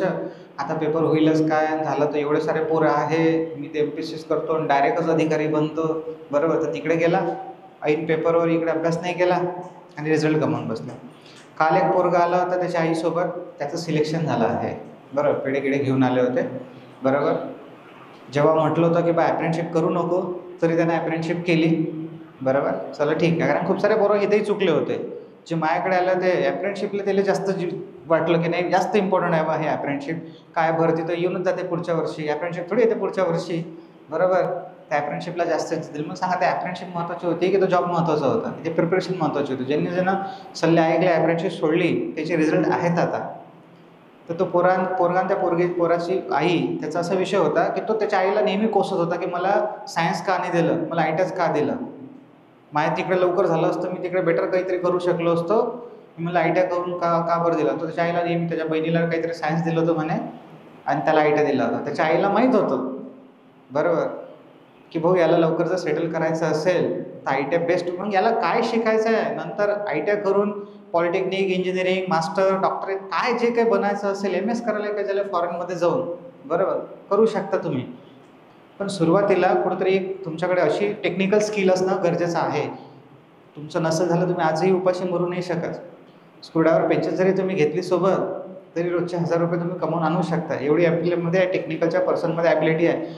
एखादा तुम्ही जाऊन घ्या, तुमच्या डिग्री ज्याच्याजवळ आहे ना, BA BComची, मी असं नाही म्हणत सगळ्यांसाठीच, पण आहे की त्या डिग्रीच्या भरोशावर त्याला चांगला जॉब भेटेल म्हणून. बरोबर, काहीतरी स्किल पाहिजे. पहिले तर आपण तिथंच चांगले आहे की आपले टेक्निकल आहे आणि आपल्याला MPSC UPSC करायचे नाही आहे एवढे सारे विषय. मग आपल्याला करायचे किती आहेत? फक्त 3 विषय. त्यातही तुम्ही न्यूमरिकल जे मी बोलत होतो ते न्यूमरिकल सोडून देता आणि अपेक्षा करता की आपलं सिलेक्शन होऊन जाईल. तर डोक्यातून काढून टाका. तुम्हाला थेरी चांगल्या पद्धतीनं करायची आहे, न्यूमरिकलसुद्धा चांगल्या पद्धतीनं करायचं आहे. न्यूमरिकल्स करताना एकदम हाय-फाय लेवलचे नाही, इंजिनिअरिंग लेवलचे MCQ नाही करायचे आहेत आपल्याला. न्यूमरिकल्स जे आपले IT लेवलचे आहेत ना, ते आपल्याला करायचे आहे. आणि जेवढं होते तेवढे कन्सेप्च्युअल, याचे फॉर्म्युला मी आता हे करून दाखवून नाही राहिलो तुम्हाला, मी काही थेरीने शिकवायला आलो तुम्हाला इथं. बरोबर, याचा फॉर्म्युला पाठ करायची गरज नाही, नॅचरली पाठ झाला पाहिजे. याचा फॉर्म्युला जर लक्षात राहिला ना, त्याचे तुमचे अर्धे कन्सेप्ट लक्षात राहतात. याचा प्रॉब्लेम तुम्हाला आरामात येते. जनरेटर असो, मोटर असो, त्याचे बॅक EMF काढा वगैरे, ठीक आहे. तर थेरीचा जेव्हाही तुम्ही अभ्यास कराल तेव्हा थेरी प्लस न्यूमरिकल्स दोन्हीकडे काय कराल? फोकस कराल. जेव्हा तुम्ही ॲप्टिट्यूड आणि रिझनिंगकडे येऊ आपण, अंकगणित आणि बुद्धिमत्ता, ॲप्टिट्यूडमध्ये तुमचं सिम्प्लिफिकेशनपर्यंतचा अभ्यास चांगला स्ट्रॉंग असला पाहिजे. जोपर्यंत तुम्हाला एक सिम्पल वे न एखादं जसं थेरॉटिकल शाब्दिक गणिताला अशाब्दिक गणितामध्ये मांडता येत नाही ना, तोपर्यंत तुम्हाला अंडरस्टँडिंगच नाही आली की ॲप्टिट्यूड काय आहे. बरोबर, ॲप्टिट्यूड काय आहे? साधं एक उदाहरण जर देतो म्हटलं तुम्हाला की जसं सपोज प्रोटॉनचे मास हे इलेक्ट्रॉनच्या मासच्या 1840 पट आहे. हे थेरॉटिकल बोललो मी. याला तुम्हाला फॉर्म्युल्यामध्ये लिहिता येणार नाही, मला असं माहीत आहे. काही पोरांना ज्यांना येते त्यांचं ॲप्टिट्यूड चांगलं आहे. प्रोटॉनचं मास हे इलेक्ट्रॉनच्या मासच्या 1840 पट आहे. तर हे गणितामध्ये लिहायचं असेल, गणिताच्या भाषेमध्ये तर लिहिता येणार नाही. 1840च्या पट म्हणजे काय? बरं ठीक आहे, काही जणांना समजले पट म्हणजे गुणाकार, तर मग ते प्रोटॉनलाच गुणून टाकतात. बरोबर, काय करायचं आहे? इलेक्ट्रॉनला गुणायचं आहे, बरोबर कुठं टाकायचं, म्हणजे हे कन्सेप्टसुद्धा आपल्याला ॲप्टिट्यूडचे येत नाही. प्लस मायनसमध्ये घोड आहे, बेरीज वजाबाकी येत नाही, आपल्याला पाढेपाठ नाही आहे, आणि आपण अपेक्षा करतो की आपलं सिलेक्शन झालं पाहिजे. जे करायचं आहे ना मित्रांनो, ते लागतेच जीवनामध्ये, करावंच लागते, त्याला काही एक्सक्यूज नाही आहे. तर ॲप्टिट्यूडमध्ये तुम्ही जो सिम्प्लिफिकेशन वगैरे असेल हे चांगल्या पद्धतीनं करा. मग बाकीचे पर्सेंटेज, नफा तोटा असेल, जे काही 5-6 चॅप्टर्स महत्त्वाचे आहे ते चांगले करा. आणि त्याच्यानंतर मग बाकीचे चॅप्टर्स थोडं करा. पण पहिले जे महत्त्वाचे आहे ते रिझनिंगमध्ये मी तुम्हाला मागाशीच सांगितलं की प्रत्येक चॅप्टरला काढा तुम्ही 20-20 मिनटाचा तुम्हाला कन्सेप्ट दिसेल, फक्त 20-20 मिनटाचे. बाकीचे जेवढाही खेळ आहे तो सगळा कशाचा आहे? प्रॅक्टिसचा. हा तर तुम्ही इंटरेस्ट घेऊन केला पाहिजे. जसं आपण गेम कसा खेळतो, बरोबर, गेम खेळताना आपल्याला इंटरेस्ट आहे, तसं पझल सॉल्व्ह करण्यामध्ये आपल्याला इंटरेस्ट आला पाहिजे. आळस म्हणून नाही सॉल्व्ह केलं पाहिजे आपण. ते किती कठीण पझल असो बा आपल्या लेवलची, आपण त्याला हँडल करू थोडा सुरुवातीला वेळ लागेल, पण आपल्याला ॲटलिस्ट ते सॉल्व्ह करता आली पाहिजे. पझल्स, सिटिंग अरेंजमेंट असो, डायरेक्शन असेल, डायरेक्शनमध्ये डावीकडे गेला. आता तुम्ही जे नवीन विद्यार्थी असेल त्यांना मी काय बोलून राहिलो हे माहीतच नाही आहे अजून सिलेबसमध्ये. जे आहेत एक पहिल्या अटेम्प्टमध्ये तर तुम्हाला सिलेबसचीच ओळख होते, पहिल्या बॅचमध्ये पहिल्या अटेम्प्टमध्ये. मग दुसऱ्याच्यात कळतं की करायचं काय आहे आणि करायचं नाही आहे. पण मी म्हणेल बा पहिल्याच अटेम्प्टमध्ये आपल्याला सगळं कळलं पाहिजे. हा रिझनिंगला काही जास्त महत्त्व देण्याची गरज नाही. सिलोलिझम राजा काही आहे नाही त्या सिलोलिझममध्ये. सर्व ताटे चमचे आहे, सर्व वाट्या ताटा आहे, काही ताटं ग्लास आहेत, असेच काहीतरी कन्सेप्ट आहे. कन्सेप्च्युअल पार्ट आहे. फक्त इथं डोक्याला हा काढूनच टाका तुम्ही डोक्यातून की हा भाग आपल्याला लय मोठा काहीतरी याच्यात वेळ द्यावा लागतंय. हा काय, याला फक्त प्रॅक्टिस समजा, याला गेमसारखं कराय का. आपण जसं एक गेम खेळतो का नाही, जसं जिद्दीनं लागतो त्याच्या मागं की याला तर मला जिंकायचंच आहे. मग रात्री रात्री झोपही नाही लागत आपल्याला.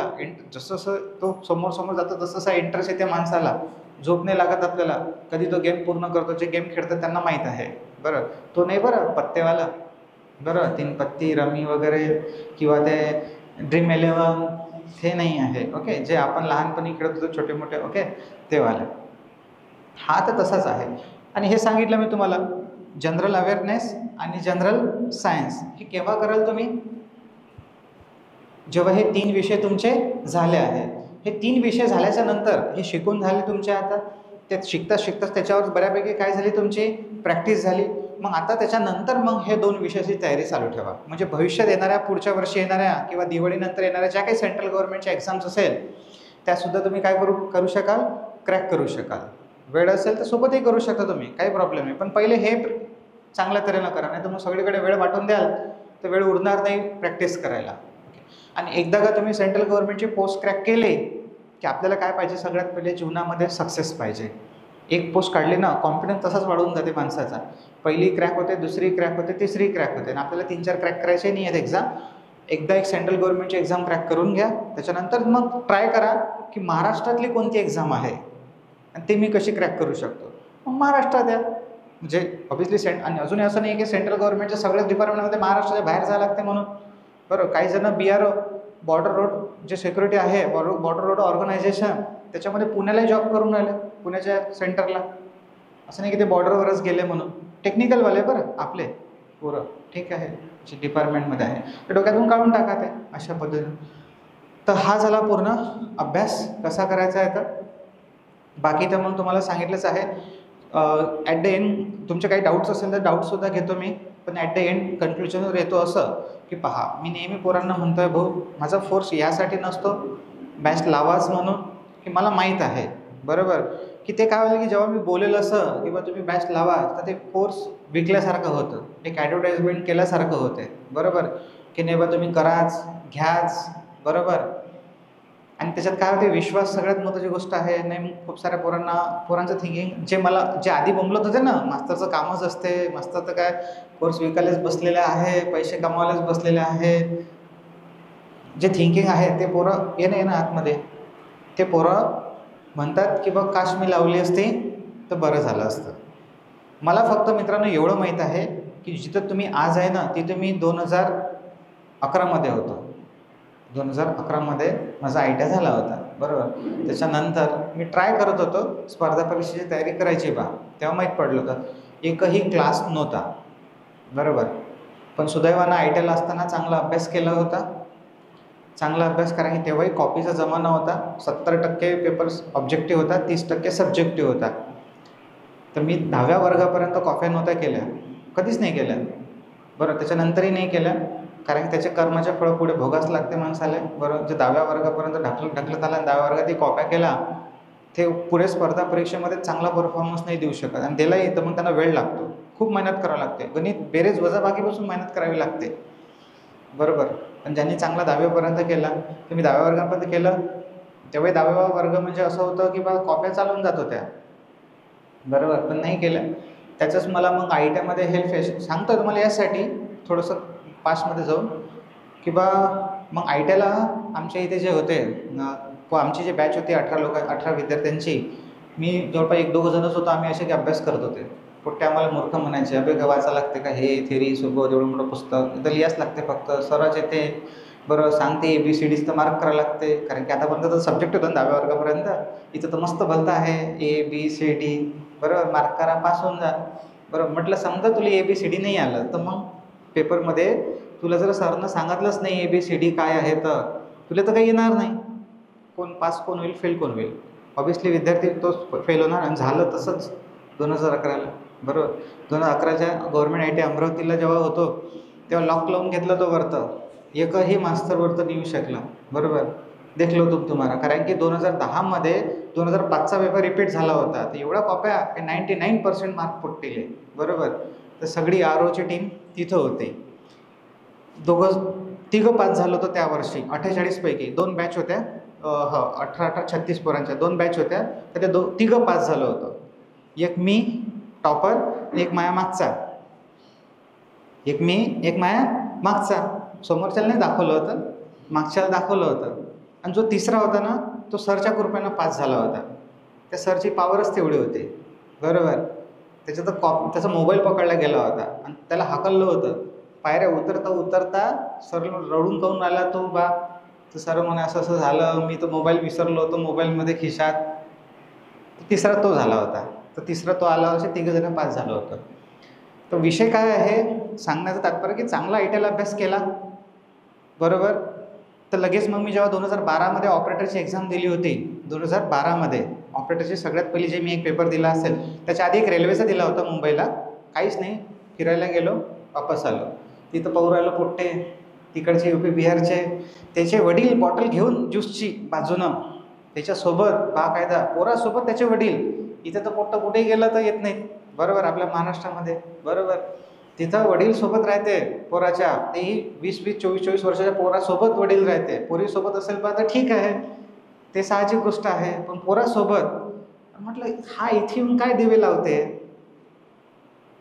यांना अभ्यास केला. आता पेपरच्या वेळेवर म्हणजे माझी थिंकिंग तशीच होती. बरोबर. पोट्टे बसले, सगळे पोट्टे तिकडचे UP बिहारचे रेल्वेमध्ये करणारे. आपलं तर काहीच नव्हतं. आपण तर IITचा जे काही थातुरमातुर अभ्यास केला होता तोच होता आपल्या भरोशावर. बरोबर. पाहिलं आपलं काही झालं नाही बा. मग 2012मध्ये ऑपरेटरची ॲड आली होती. भरून म्हटलं अप्रेंटिसशिप पाहिजे होती, अप्रेंटिसशिप नव्हती, पण भरून तर पाहू म्हटलं, माहीत तर पडते कसा पेपर येते. तर पेपर नागपूरला होता, मला अजूनही आठवते. पेपर झाला, मग रिझल्ट लागला, त्याच्यामध्ये नाव होतं. म्हटलं अरे वा जमलं. म्हणजे विषय काय होता, आपण काहीतरी केलं ना प्रामाणिकतेनं तर आपल्याला मिळालं. पण अप्रेंटिसशिप नसल्या कारणानं जॉईंटच होऊ शकत नव्हतं. तेव्हाच विद्युत सहाय्यकमध्ये पण सिलेक्शन झालं होतं 2012मध्ये. विद्युत सहाय्यक पहिले म्हटलं 3 वर्ष गुलामगिरी केल्यापेक्षा कोण कर 3 वर्ष मी अभ्यास करन. बरोबर. Direct permanent. बरोबर. 3 वर्षानंतर थिंकिंग खूप मॅटर करते. 3 वर्षापर्यंत 7,000 रुपये पगार होता काहीतरी तिथं, 7, 8, 9 असा. बरोबर. तेव्हा बरोबर 7-7 हजारानं 3 वर्ष केल्यापेक्षा म्हटलं डायरेक्ट 3 वर्ष असं सुद्धा आपण अभ्यास, विश्वास होता स्वतःवर. 1 वर्ष जाईन, दुसरंही जाईन, तिसरंही जाईन, पण 3 वर्षातच डायरेक्ट जाईन. म्हणजे डायरेक्ट 40-45 हजार रुपये पगार घेईल. त्याच्याशिवाय विद्युत सहाय्यक पण नव्हतं केलं. नंतर मग नंतर मला जेव्हा कळलं की माझं गोल होतं डिफेन्समध्ये जायचं. IIT केल्यानंतर डिफेन्समध्ये ॲज अ DRDO, इस्रो किंवा मग बार किंवा ऑर्डनन्स फॅक्टरी, याच्यात आपण लागलो पाहिजे. असतं एक माणसाचं गोल. पाहून राहिलो क्लासेस, कुठंच क्लासेस नव्हते. सगळे तिकडे UP बिहार किंवा मग हैदराबाद अशा सिटीजमध्ये. फीजही खूप जास्त राहण्या. आपले तर अमरावतीतच लय मोठा मुश्किल नाला तर माणूस खेड्या विभागातून इथून तिथं जाणं तर दूरच राहते. तेव्हा कुठंतरी मग मी IITला होतो तेव्हा शिकवायला अमरावतीला. मग कळलं आपल्याला की आपल्या 2-3 पोस्ट झाल्या आहे आणि आपल्यासारखे लय काही आहे. तर तेव्हा ही जर्नी सुरू झाली आपल्या नॉलिफाय अकॅडमीची. त्याच्यानंतरही अजून भरपूर साऱ्या पोस्ट काढल्या, पण नंतर सगळ्या सोडल्या. एकच गोल आहे की मला माहीत आहे बा की ह्या पोरांना जर प्रॉपर गायडन्स दिलं तर हे सिलेक्ट होतात. म्हणून मी माझ्या थिअरीचा कोणताही बॅच असो, ऑनलाईन असो की ऑफलाईन असो, जेव्हाही शिकवतो तेव्हा एवढ्या सिद्धतेनं शिकवतो की आजचं लेक्चर हे बेस्ट असलं पाहिजे. आतापर्यंत झालेलं हे बेस्ट असलं पाहिजे. इथून उठल्यानंतर तुमच्या डोक्यामध्ये एक डाऊट नाही आला पाहिजे की बा आजचं लेक्चर वाया गेलं, आपला वेळ वाया गेला. अभ्यास करणाऱ्याच्या डोक्यामध्ये याच सिद्धतेनं, याच प्रामाणिकतेनं शिकवतो आणि त्याचेच मला फळ भेटतात की माझे विद्यार्थी एवढ्याच मोठ्या संख्येनं मध्ये काय होतात, सिलेक्ट होतात. कुणी नोट्स पाहते तेव्हा एकच म्हणते की बा तुले असं कसं, आम्हाला तर हे काही शिकायला भेटलंच नाही आतापर्यंत. बरोबर. आणि सगळं पोरच बोलतात की सर आपल्याला वेगळं काही करायची गरज नव्हती, तो ट्रान्सकोचा पेपर उचलून घ्या, तर मेघे वितरणचा पेपर उचलून घ्या, सगळं काही नोट्समध्येच आहे. आणि मी हेही सांगतो शिकवताना की 2 ते 3 क्वेश्चन तुम्हाला येणार नाही, मी शिकूच नाही शकत आणि ते येणार नाही, पहिलेच सांगून देतो. म्हणजे तुम्ही म्हणूच नाही शकत. बरं मी असं नाही म्हणत की 100% आपल्यातूनच तो आला तो येतेच, पण मी म्हणत नाही असं. 2-3 कोर्स प्रत्येक शिफ्ट वाईज पेपर असतात तर वेगवेगळे असतात. तर असा विषय आहे. सगळा जो मी तुम्हाला पार्ट सांगितला आहे की प्रॉपर तुम्हाला गायडन्सची गरज असते कधी कधी, म्हणून पोरांना सांगतो तर तेव्हा कळत नाही, मग जेव्हा पेपर होऊन जाते तेव्हा पस्तावतात की काश बॅच केली असते तर परवडलं असतं.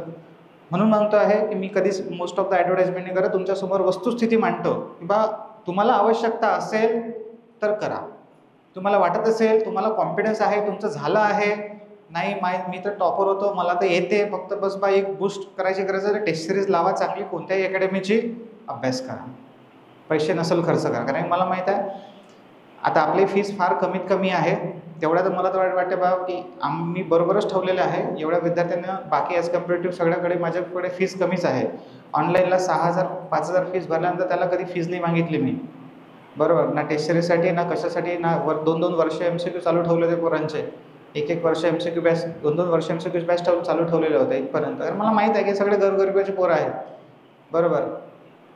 जेवढं आहे तेवढं खूप काही आहे आपल्याकडे, बरोबर.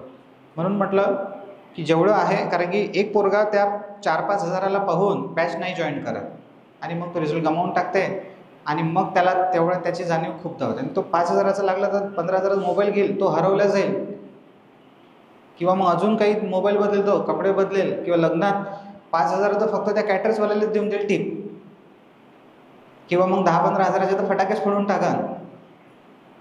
पुरीच्या केसमध्ये तर 5,000 रुपयाची मेहंदीच लागून टाकते बाई, बरोबर, हाताला. म्हणजे ते मेहंदी लावणारे 5-5 हजार घेते म्हणते बाबा, म्हणजे नवल वाटते साली आपली लायकी त्याच्यापेक्षाही कमी आहे त्या मेहंदी काढण्यापेक्षा वाल्यापेक्षाही. विचार करा, 2 घंट्याचं मी जेव्हा पाहिलं, 2 घंट्याच्या मेहंदी काढणाऱ्याचे 5,000 आहे म्हटलं मी पुऱ्या वर्षभर शिकवतो एवढ्यात तर लेखाचं, ती आयुष्यभराचा जॉब देतो आहे, तरी पोट्टे मला म्हणते की तुम्ही तर पैसेच कमवायला बसलेले आहे. आणि एवढं जीव तोडून जीवाच्या आकांताना लागेपर्यंत बिचारायला गायडन्स तरी. म्हणून सांगता भाऊ, लावणं नाही लावणं हा तुमचा भाग आहे. तुम्हाला वाटत असेल मी शिकलो आहे गरिबीतूनच, मी कधीच नाही असं केलं, मला माहीत आहे 5,000 फीज असेल तर मी 1 महिना कामाला जाईल, फीस भरा, पैसे आणा, फीस भरा, अभ्यास करा. कोण डोक्याला टेन्शन घेऊन वर्षभर अभ्यास करत राहू, काय वाचू काय, फक्त देण्याची आणि करण्याची मानसिकता पाहिजे. आणि हा पैशाचा भाग तर लागलाच आहे. आता जे लागले त्याला थोडी मी काही पैसे मागतो आहे, हा तर सगळा खेळच आहे.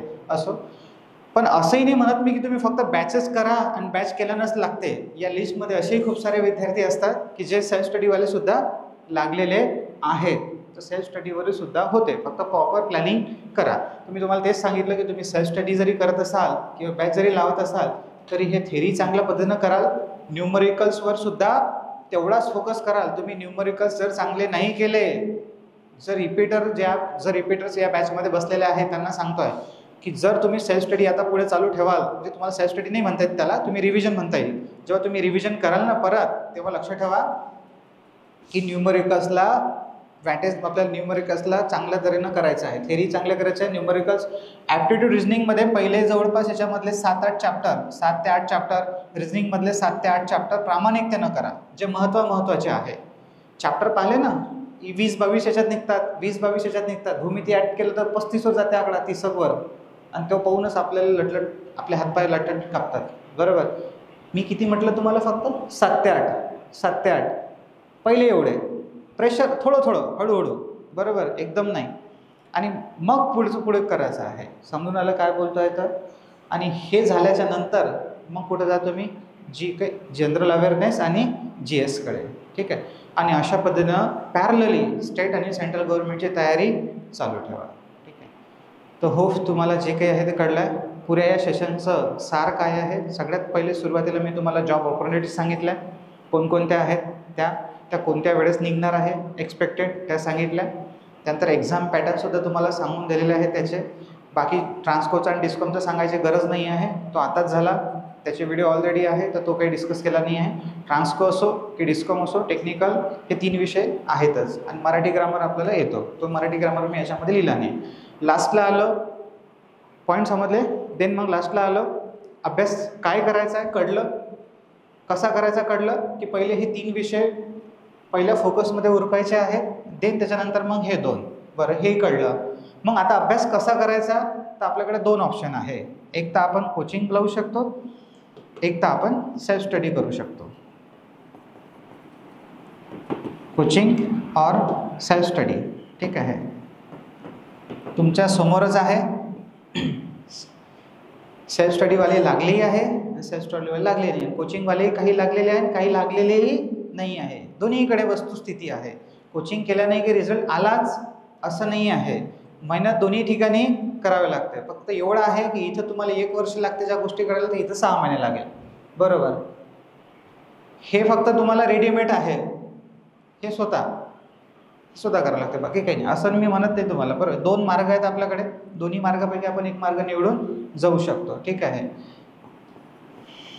याच्यामध्ये हे सब्जेक्ट तुम्हाला इथं करायचे आहे. आता फक्त एवढं सांगतो आहे की सेल्फ स्टडी करा की कोचिंग करा, मेहनत करायची आहे प्रामाणिकतेनं. इच अँड एव्हरी टॉपिक आपल्याला कव्हर करायचं आहे. जेव्हा तुम्ही कराल तेव्हा हे परत तेच शेवटी जे बोललो मी आता की दोन्ही याच्यावर फोकस करा. खूप साऱ्या गोष्टी अशा पाठ नका करू. पाठ केलेल्या गोष्टी विसरतात. ज्या करायच्या आहेत त्या करूच आपण पाठ, पण ज्या कन्सेप्च्युअल आहे त्या कन्सेप्च्युअलच आपल्याला लक्षात ठेवायचं आहे. आणि अभ्यास करताना तो सेल्फ स्टडी असो की कोचिंग असो, R&D नाही करायची आपल्याला, PhD नाही करायची आहे. मी काही PhDवालेसुद्धा पाहिलेले आहे. खरंच करतात पोरं PhD, आणि प्रत्येक वेळेस पोरं कम्पेअर करतात. हा मास्तर काय शिकवत आहे, तो मास्तर काय शिकवत आहे. मग हे प्रॉब्लेम तर आपल्या सरनं शिकवलंच नाही. माझा ITI झालेला आहे, डिप्लोमा, इंजिनिअरिंग, मास्टर, एवढ्या पोस्ट काढल्या. 2011पासून शिकवत आहे. माझा ITIचा रिझल्ट यायचा होता तेव्हापासून मी प्रायव्हेट कॉलेजला शिकवणं चालू केलं होतं. आज 2025 आलेला आहे. त्यातलं 1च वर्ष नाही शिकवलं, फक्त 2019 पूर्ण वर्ष जेव्हा मी UPSCची तयारी करत होतो ते जर वर्ष सोडलं तर आज 14 वर्ष झालेलं आहे. मला माहीत नसेल का राजा? तुम्हाला एक मेंटर भेटून राहिला, मास्तर सोडा, एक मेंटर भेटून राहिला. मास्तर त्याला वेगळं ठेवू आपण, एक मेंटर, एक तुमचा मित्र समजा की जो तुम्हाला सांगून राहिला आहे जीव तोडून की हे एवढंच करायला लागते रे, हे असंच करायला लागते, हेच इम्पॉर्टंट आहे, हे MCQs आहे. याचा फायदा होईल की स्वतः दिवे लावल्याचा फायदा होईल? विचार करा तुम्ही. सगळं काही रेडीमेड भेटून आलं आहे तुम्हाला. बरोबर. तरी पोरं काय करतात की दुसरीकडे म्हणजे भटकतात आणि मग त्याच्यात गुंतून जातात. करायचं आहे असं नाही म्हणत, पण सगळं पहिले जे मी तुम्हाला सांगितलं की माझा सिलेबस तरी कंप्लीट करा, मग त्याच्यानंतर काय करायचं तुम्हाला करा.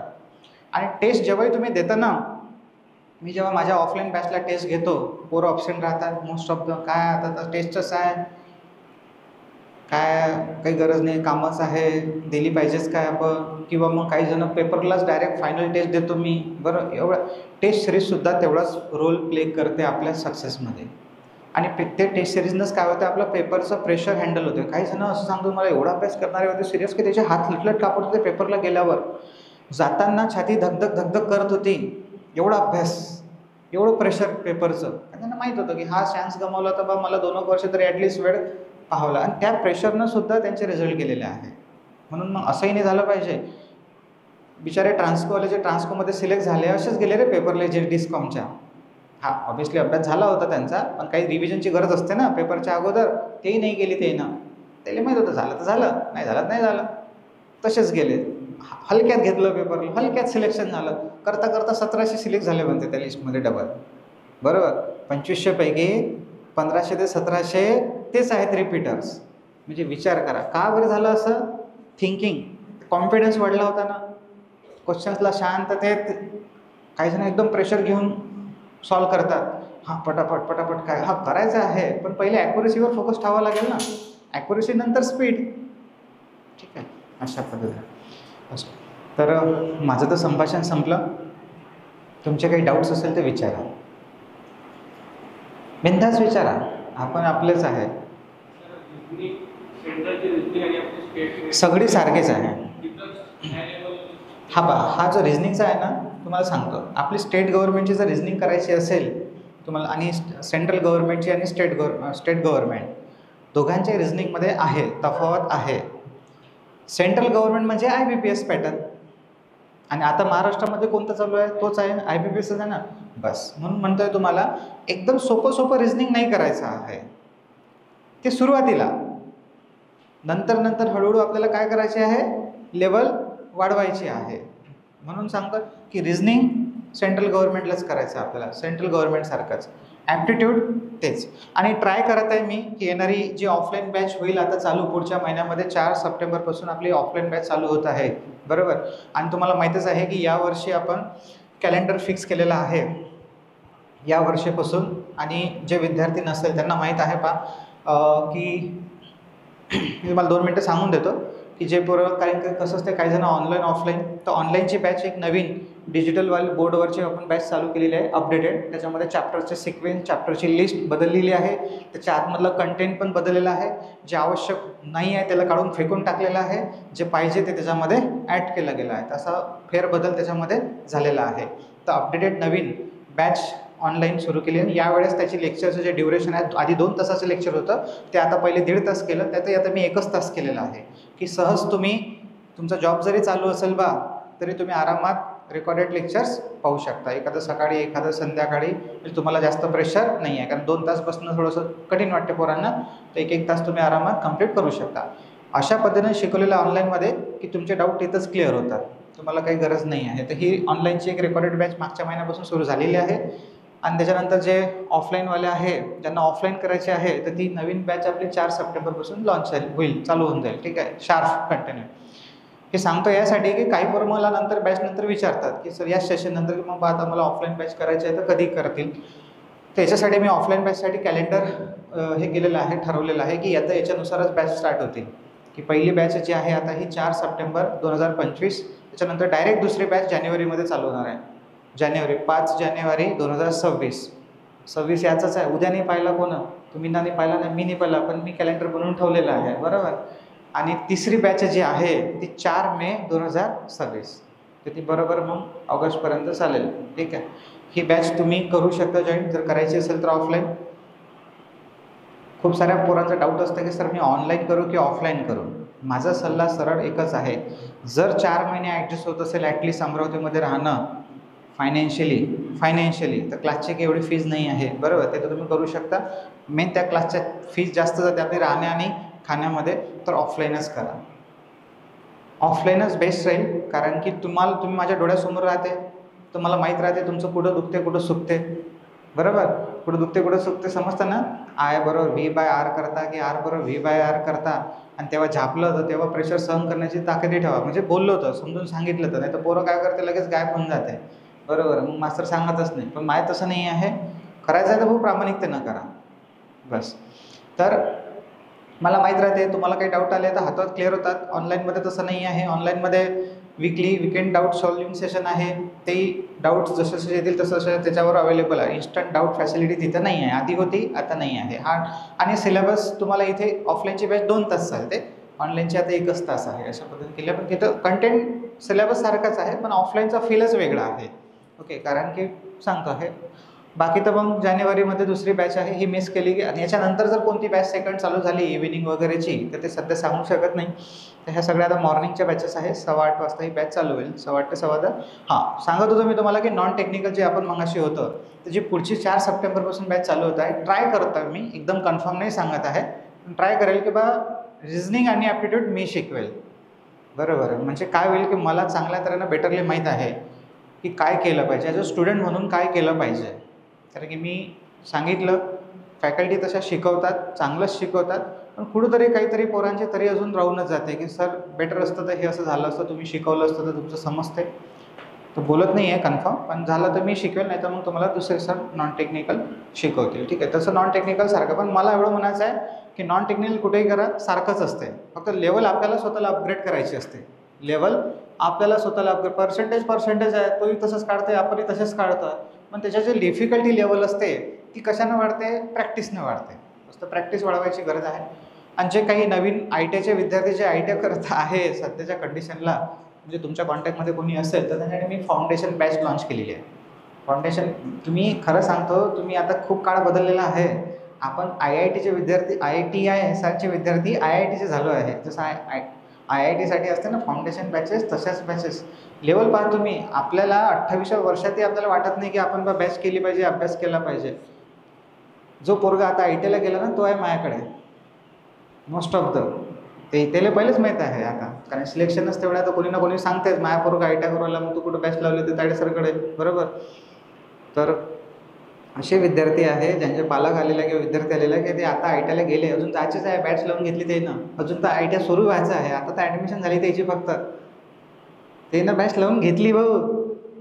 आणि आता आपल्याला फाईट कोणासोबत करायची आहे माहीत आहे का, त्या विद्यार्थ्यासोबत, बरोबर. जो आता IT करू राहिला, कारण 2 वर्षानंतर तोही तुमच्या फाईटला आहेच, जर तुम्ही त्या 2 वर्षात नाही लागले तर. बरोबर. आणि जे आहेत बाकीचे त्याच्यासोबत तुम्ही फाईटला आहे. म्हणून सांगतो आहे की जेवढं तुम्ही डिले कराल, जेवढं तुम्ही आळस कराल, तेवढं काय आहे, कॉम्पिटिशन वाढत जाते. आणि सगळ्यात महत्त्वाचा प्रॉब्लेम काय आहे की माणसाला सगळं समजते, असं केलं पाहिजे, लायब्ररी लावली पाहिजे, अभ्यास केला पाहिजे, पुस्तकं घेतले पाहिजे, सिद्धज्ञ MCQ वाचले पाहिजे, गणितं सॉल्व केले पाहिजे. पण जेव्हा करायला जातो ना ॲक्च्युअल, आळस. आज कधी पाऊसच आहे, आज माझे हातपायच दुखून राहिले, आज तर मला मेडिकलमध्येच घेऊन म्हणजे आईलाच दवाखान्यातच घेऊन जावं लागते, बरोबर. असं फवारायलाच आहे, पाणीच द्यावं लागते, कुठं 300 रुपये देतात. आणि घरी राहायसान तुम्ही तर तेवढे कामं, तेवढे मित्रपरिवार तुम्हाला डिस्टर्ब करते. जेवढे तुम्ही दूर राहाल, मी म्हणजे मोस्ट ऑफ द ऑब्झर्व केलं की अमरावतीमधल्या पोरीला व्हॅल्यू नव्हती. इथं भेटत होतं ना जवळपास, तर जाऊ द्या ना. जे दुरून पोरं आले ना त्याच्यात 95% सिलेक्शन आहे. 95% म्हणजे काढलं मी माझ्या बॅचला. जे बाहेरून पोरं येत होते, सोलापूर, बीड, तिकडून दूर परभणी वगैरे, नांदेड, हिंगोली, छत्रपती संभाजीनगर, तिकडून दुरून पोरं येत होते. तर मोस्ट ऑफ द पोरांनी रिझल्ट काढले. आणि मित्रपरिवार नव्हता, डिस्टर्बन्स नव्हते, डेडिकेशन होतं, परिस्थिती जाणीव होती, कॉम्पिटिशन दिसत होती. एकच काम होतं, अभ्यास, बॅच आणि लायब्ररी. त्या पोराला कसं अमरावतीत राहणाऱ्याला सगळंच करते तो. मग असे सांगितलंच मी तुम्हाला, बरोबर. सगळं काही ऑल. आणि अशानं रिझल्ट नाही निघत. तुम्ही अजून मला माहीत आहे तुम्ही कोणता डाऊट विचारायला पाहिजे होता. तुमचा डाऊट हा सुद्धा आहे की सर आता मला तयारी करायची आहे, तर मग मी जॉब प्लस अभ्यास करू की फक्त अभ्यास करू. हा सगळ्यात महत्त्वाचा डाऊट आहे आपला सध्याच्या कंडिशनला. मी आता कारण पेटलो आहे ना आपण, बरोबर. तो आळसावर बोलत होतो मी. तर जेव्हा पहिले आळसावर बोलतो, तर जेव्हा आपण ॲक्च्युअल करायला जातो ना तेव्हा आळस येते. काय तेच ते बा. अरे तेच ते जर तुम्हाला वाटत असं, पहा जे म्हणतो ना आपण, तुम्हाला जर तेच ते वाटत असं, तर त्याच्यावरचं उत्तर काऊन नेऊन राहिलं, म्हणजे कुठतरी पाणी मोरून राहिलं ना. तुम्ही म्हणाल सर आता परत मी ॲटॉमिक स्ट्रक्चरवर गेलो किंवा मी परत जनरेटरच्या कॅरेक्टरिस्टिक्सवर गेलो, तर मग जनरेटरचा क्वेश्चन काऊन नाही. तो आता पहिले तो थेरी करण्याच्या अगोदर पहिले त्याचं MCQ सॉल्व कर 50-60. पाय चेक कर की तुला कोणते नाही आले, कोणते आले. तर 50 पैकी 50 येत असेल या 45 जरी येत असेल तर ठीक आहे. तेव्हा तू म्हण की तेच ते, बरोबर. त्यात मग काहीतरी हाय लेवलचे MCQ सॉल्व कर.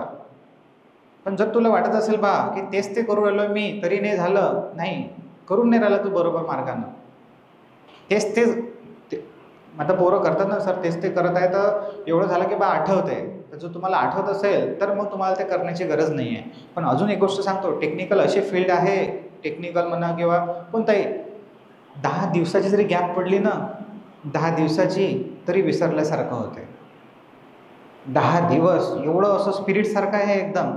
पेट्रोल कसं स्पिरिट टाकल्याबरोबर उपयते, बस तसंच आहे. याला निवड बस टाकतच राहायला लागते भट्टीत, बरोबर. रिव्हिजन. आणि त्याला गरम ठेवत राहायला लागते. ते थंड झालं खतमच आहे, शिळं झालं ते गेलं वाया. अशाच पद्धतीचं आहे. म्हणून हे टेक्निकल नॉलेज असं आहे. तुम्हाला रिव्हिजन करताना खूप सिद्धज्ञ रिव्हिजन करतं. आळस मी पोरांना विचारला, सर माहीत होतं सगळं काय करायचं, कारण मी आता जे पोरं भेटायला येतात ना, सिलेक्शन झालेले येतात, नाही झालेले येतात, आणि खूप मोठं ओपिनियन आहे जे मी तुम्हाला सांगतो आहे. तर सर माहीत होतं लायब्ररीमध्ये जात होतं, पण असं मन नव्हतं होत. अशी जबरदस्ती केल्यासारखं बसत होतो मी. काऊन बा जबरदस्ती केल्यासारखं बसून राहिला तू, म्हणजे तुला तुझ्या परिस्थितीची जाणीव नाही आहे, तुला तुझ्या करिअर बदलायचं नाही आहे, तू त्याच्याबद्दल सिरियसनेसच नाही आहे, बरोबर ना. आपल्याला फिलिंगच नाही येऊन राहिली, जीव तोडून मेहनत करण्याची इच्छाच नाही येऊन राहिली, म्हणजे आपल्याला काही असं अजून जाणीवच नाही आहे, आपल्याला ते पोटेन्शियलच नाही आहे. ह्या सगळ्या गोष्टी आहे. आळस नाही पाहिजे. आणि रोज आपण केलं पाहिजे. आजही आपण अभ्यास नाही केला, उद्याही नाही केला, 2 महिन्याने झाला, आपण करू कधी आणि सिलेक्शन घेऊ कधी. तर मग आपलं आज जे आहे तेच भविष्यातही राहील, तर ते बदलून टाका. हा झाला पहिला आळसाचा पॉईंट, की मोटिवेशन, आळसाला खतम करते मोटिवेशन. आणि मोटिवेशनसाठी आपण व्हिडिओ पाहतो यूट्यूबवर जाऊन, लाखो करोडो व्हिडिओ आहेत यूट्यूबवर. तुम्ही पाहायला भेटले ना तर तुमचं आयुष्य खतम होऊन जाईल, पण ते व्हिडिओ खतम नाही होणार मोटिवेशनल, बरोबर. काय गरज आहे त्याची, 1-2 ठीक आहे. मी तुमचं माही मोटिवेशन नका ऐकू, काही गरजच नाही आहे मोटिवेशनची, बरोबर. मोटिवेशन आपली परिस्थिती आणि आपले आईवडील, बस संपलं. याच्यापेक्षा कोणीच नाही आहे. आपली परिस्थिती आणि आपले आईवडील, बस हेच आपल्यासाठी मोटिवेशन आहे. आणि ज्यानं तुम्हाला टोमणा मारला असेल ना, तू याच्यानं होते काय, तू काय लागशीलच काय, ते पण आपल्यासाठी मोटिवेशन आहे. जेव्हा ते लागते ना तेव्हा त्याचे तोंड बंद होतात. मग तेव्हा ते बदलतातही म्हणा, बरोबर. मला तर माहीतच होतं, तू तर पहिलेच हुशार होता, बरोबर. तू तर करून दाखवतच होता, बरं. असं आहे भाऊ सगळं काही. लोक लागल्यावर ते म्हणतात ना, जोपर्यंत चमत्कार दिसत नाही तोपर्यंत लोक नमस्कार करत नाही. तशीच गोष्ट आहे. आता तुमचा काही चमत्कार दिसला नाही, कोणी नमस्कार करून नाही राहिलं, बरोबर. ज्या दिवशी तुम्ही चमत्कार कराल ना, लोक तुम्हाला खांद्यावर घेऊन नाचतील, बरोबर. दुरून दुरून सांगतील लोक. काय असते ते तसं आहे की श्रीमंताचं सोबतचं दूर असलेलं नातंसुद्धा जवळ करून सांगतात, बरोबर.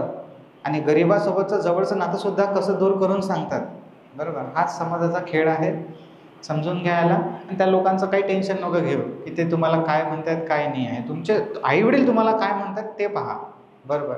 मला तरी वाटतं की 99% आईवडील हेच म्हणते, बाबू तू केली, चांगली मेहनत केली, अजून चांगलं कर, होऊन जाते.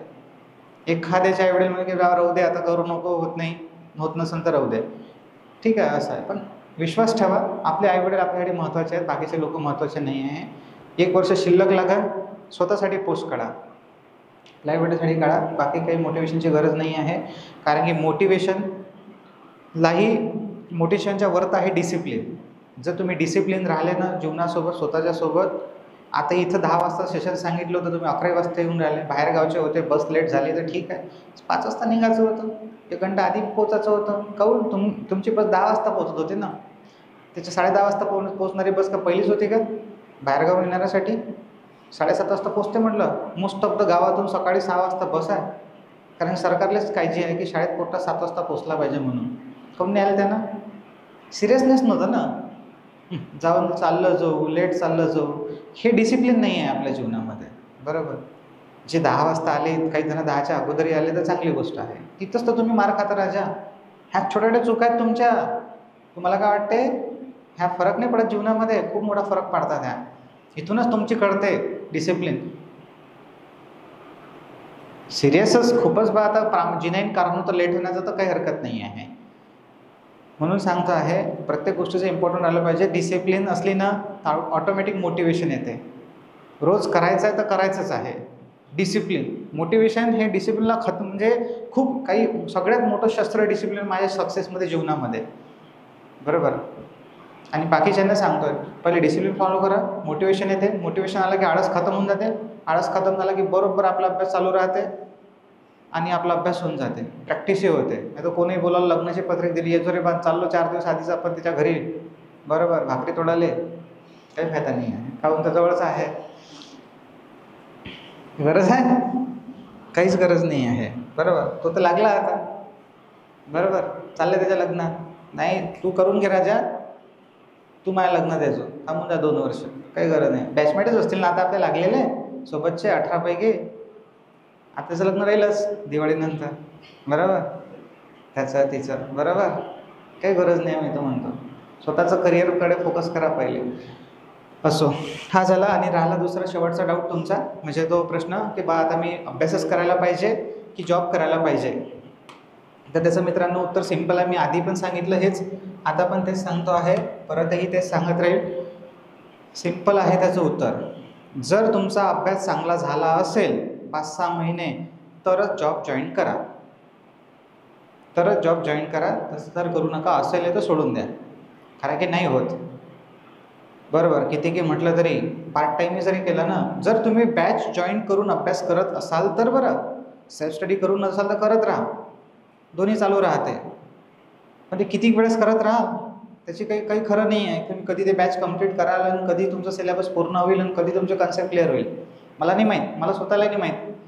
पण जर तुम्ही बॅच लावून करत असाल तर मी एकच म्हणेन की पहिले 6 महिने अजिबात, बॅच जरी 4 महिन्याची असेल पण पहिले 6 ते 8 महिने लावून ठेवा आपल्या खर्चासाठी. आपल्याला कोणाला पैसे मागायची गरज नाही पडली पाहिजे आणि आपला 7-8 महिन्याचा खर्च आपण काढू शकलो पाहिजे, बस. दर महिन्याचा मेसचा. आणि 8 महिने पूर्ण सिद्धत द्या. जरी कोणती भविष्यात भरती नसून दिसून राहिली तुम्हाला, मी तर सांगितलंच तुम्हाला आता आल्या, पण तरी तुम्ही 8 महिने पहिले स्वतःसाठी द्या. कारण की तुम्ही बॅच कराल की त्याच्यावर प्रॅक्टिस कराल की तो जॉब कराल आणि त्याच्यात बॉडी थकल्यानंतर तुम्ही रिव्हिजन कधी कराल, बरोबर. मग ह्याच चुका होतात आपल्याच्यानं. एकदा तुम्ही पहिले बॅच केली, कारण मोस्ट ऑफ द वेळ तुमचा बॅचमध्ये जातो, त्यानंतर तुमचा रिव्हिजन आणि प्रॅक्टिसमध्ये जातो. मग उरतो वेळ कुठं आपल्याला? स्वतःचा वेळ काहीतरी लागेल ना, फ्री टाईम. नाही तर मग प्रेशर हँडल नाही करत आपण, थकून जाते बॉडी, लक्षात नाही राहत, परफॉर्मन्स नाही राहत, समजत नाही मग काय करू राहिलं. पहिले चांगल्या तऱ्हेनं 5-6 महिने द्या स्वतःला. त्याच्यानंतर मग तुम्हाला वाटलं की नाही बा आता कोणतरी भरती एखादी लेट होऊन राहिली, सांगतोय एखादी भरती लेट होऊन राहिली नाही आहे, मग कुठेतरी एखादा पार्ट टाईम जॉब करून मग तुम्हाला उरते काय फक्त, मग तुम्हाला अभ्यास करायला लागते का? बॅच संपल्याच्यानंतर अभ्यास नाही करायला लागत. बॅच संपल्याच्यानंतर फक्त रिव्हिजन करावं लागतं. मग तुम्हाला फक्त रिव्हिजन 2-3 तास, 2-3 तास MCQची प्रॅक्टिस, 5-6 तास सफिशियंट आहे. आणि चालू द्यायचं आपलं जोपर्यंत आपल्याला भरती दिसत नाही कोणती. मी इथून तुम्हाला 4 वर्षाची प्लॅनिंग सांगून राहिलो आहे आज, समजून घ्या. हेच विचारायला तुम्ही नंतर याल माझ्याकडे पुढच्या वर्षी काय करायचं आहे, आणि मग चालू द्यायचं आपलं जॉब करायचा, सोबत शेती करा, शेती करा, जे काय असेल तुमचा व्यवसाय असेल व्यवसाय करा.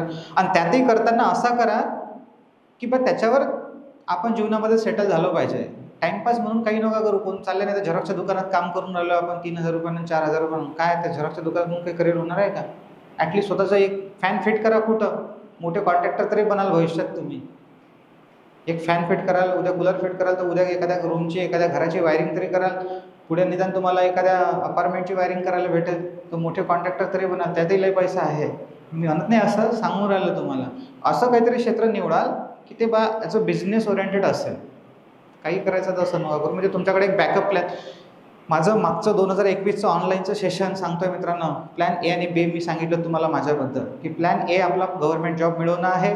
नाही सक्सेस झालो आपण जीवनामध्ये, प्रयत्न करू नये, तर प्लॅन बी असलं पाहिजे. आणि जीवनामध्ये सगळंच काही बा गव्हर्नमेंट जॉब आहे असंच नाही आहे, बरोबर. खूप सारे पोरं असे डिप्रेशनमध्ये जातात, असे रडले. ट्रान्सफरचा रिझल्ट जेव्हा गमावला होता ते रडले, तर झाले आता बिचारे सिलेक्शन ट्रान्सफरमध्ये, आपल्या वितरणमध्ये सिलेक्ट झाले ते, तेवढं तरी बरं आहे. पण त्यातही आता वितरणमध्ये काही रागले तर असते, दुःख माणसाला रडतातच. तर रडून काही होणार नाही आहे. एवढं म्हणजे बा लागलो नाही आहे म्हणजे जीवनात सगळं काही संपलं असं नाही आहे. मेहनत करा, कोणत्या ना कोणत्या क्षेत्रामध्ये तुम्ही यशस्वी व्हालच. ते म्हणजे तुम्हाला सांगितलंच की बॅच सध्या तरी जर तुम्हाला करायचं असेल आणि जर तुम्ही सेल्फ स्टडी जरी करत असाल तरी काही हरकत नाही. स्वतः पहिले वेळ द्या स्वतःला, मगच करा. आणि मोस्ट ऑफ द रूमपेक्षा लायब्ररीचा वापर जास्त करा. ठीक आहे.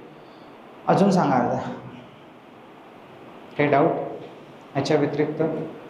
बिनधास्त सांगा. अभ्यास होत नाही आहे, मन नाही लागत आहे, घरचे असे म्हणतात तसे म्हणतात, इथून घरी चाललं जा वाटते, अमरावतीत राहा वाटत नाही. बोला, आपण आपलेच आहे. कॉमन डाऊट असेलच ना, पर्सनल असेल एखाद्याचा पर्सनल विचारा बा. ह्या सेशन संपल्यानंतर पर्सनली विचारा.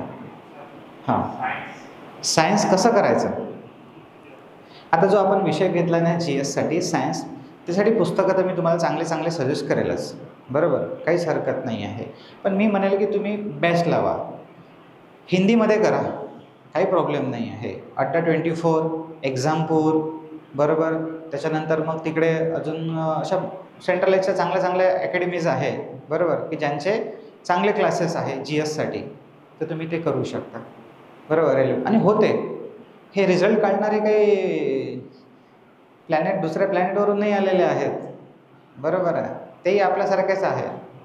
तिकडे गरीबच आहेत, इकडेच गरीब नाही आहे, तिकडेही गरीब आहे. तेही लसावी मसावी काढता येत नाही, बरोबर, आपल्यालाही काढता येत नाही. तेही शिकूनच राहिले ना, आपणही शिकूनच राहिलो आहे. फक्त मेहनत ते आपल्यापेक्षा जास्त करतात, तुम्ही त्याच्यापेक्षा जास्त करा. आणि मी अतिशोक्ती नाही सांगत, पण माझ्या बॅचचे मोस्ट ऑफ द विद्यार्थी जेव्हा सेंट्रल गव्हर्नमेंटमध्ये सिलेक्ट होतात तेव्हा विद्यार्थी मला सांगतात की सर, आम्ही जेव्हा त्या डिपार्टमेंट जातो तेव्हा दोघं आपल्याच बॅचचे होते, तिघं आपल्याच बॅचचे होते.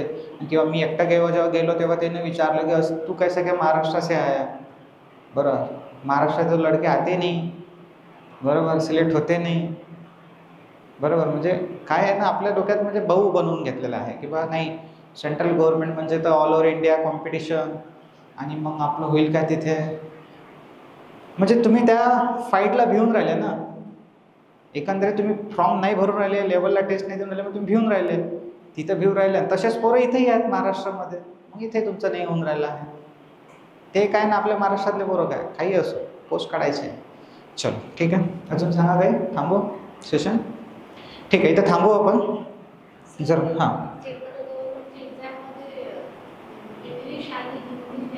मराठी पहा, हा लँग्वेजचा जो बॅरियर आहे तो सांगतो. सेंट्रल गव्हर्नमेंटच्या एक्झाममध्ये इंग्लिश आणि हिंदी असते, मराठी असते का, हा असा क्वेश्चन आहे आपल्याकडे. तर रेल्वे सांगतो तुम्हाला. रेल्वे आणि रेल्वेमध्ये मराठीत पण पेपर राहतात. ओके, जसं रेल्वे आहे, सेंट्रल गव्हर्नमेंट आहे, तरीसुद्धा त्याच्यामध्ये पेपर मराठीत. मेट्रोचे पेपर मराठीत राहतात. ऑर्डनन्स फॅक्टरी मराठीत राहते, बरोबर. मोस्ट ऑफ द सेंट्रल गव्हर्नमेंटचे असे सुद्धा काही डिपार्टमेंट आहे की ज्याच्यामध्ये पेपर्स हे मराठीमध्ये होतात. तर तुम्ही त्यातून डोक्यातून काढून टाका. आणि जर जसं वाटत असेल आणि जे GS वाला म्हणतो ना आपण, हिंदीत करा, हिंदीतच पेपर द्या, काही प्रॉब्लेम. लँग्वेज चेंज करता येते ना आपल्याला, आता ऑनलाईनच आहे, लँग्वेज चेंज करता येते तिथल्या तिथं तेवढ्यासाठी.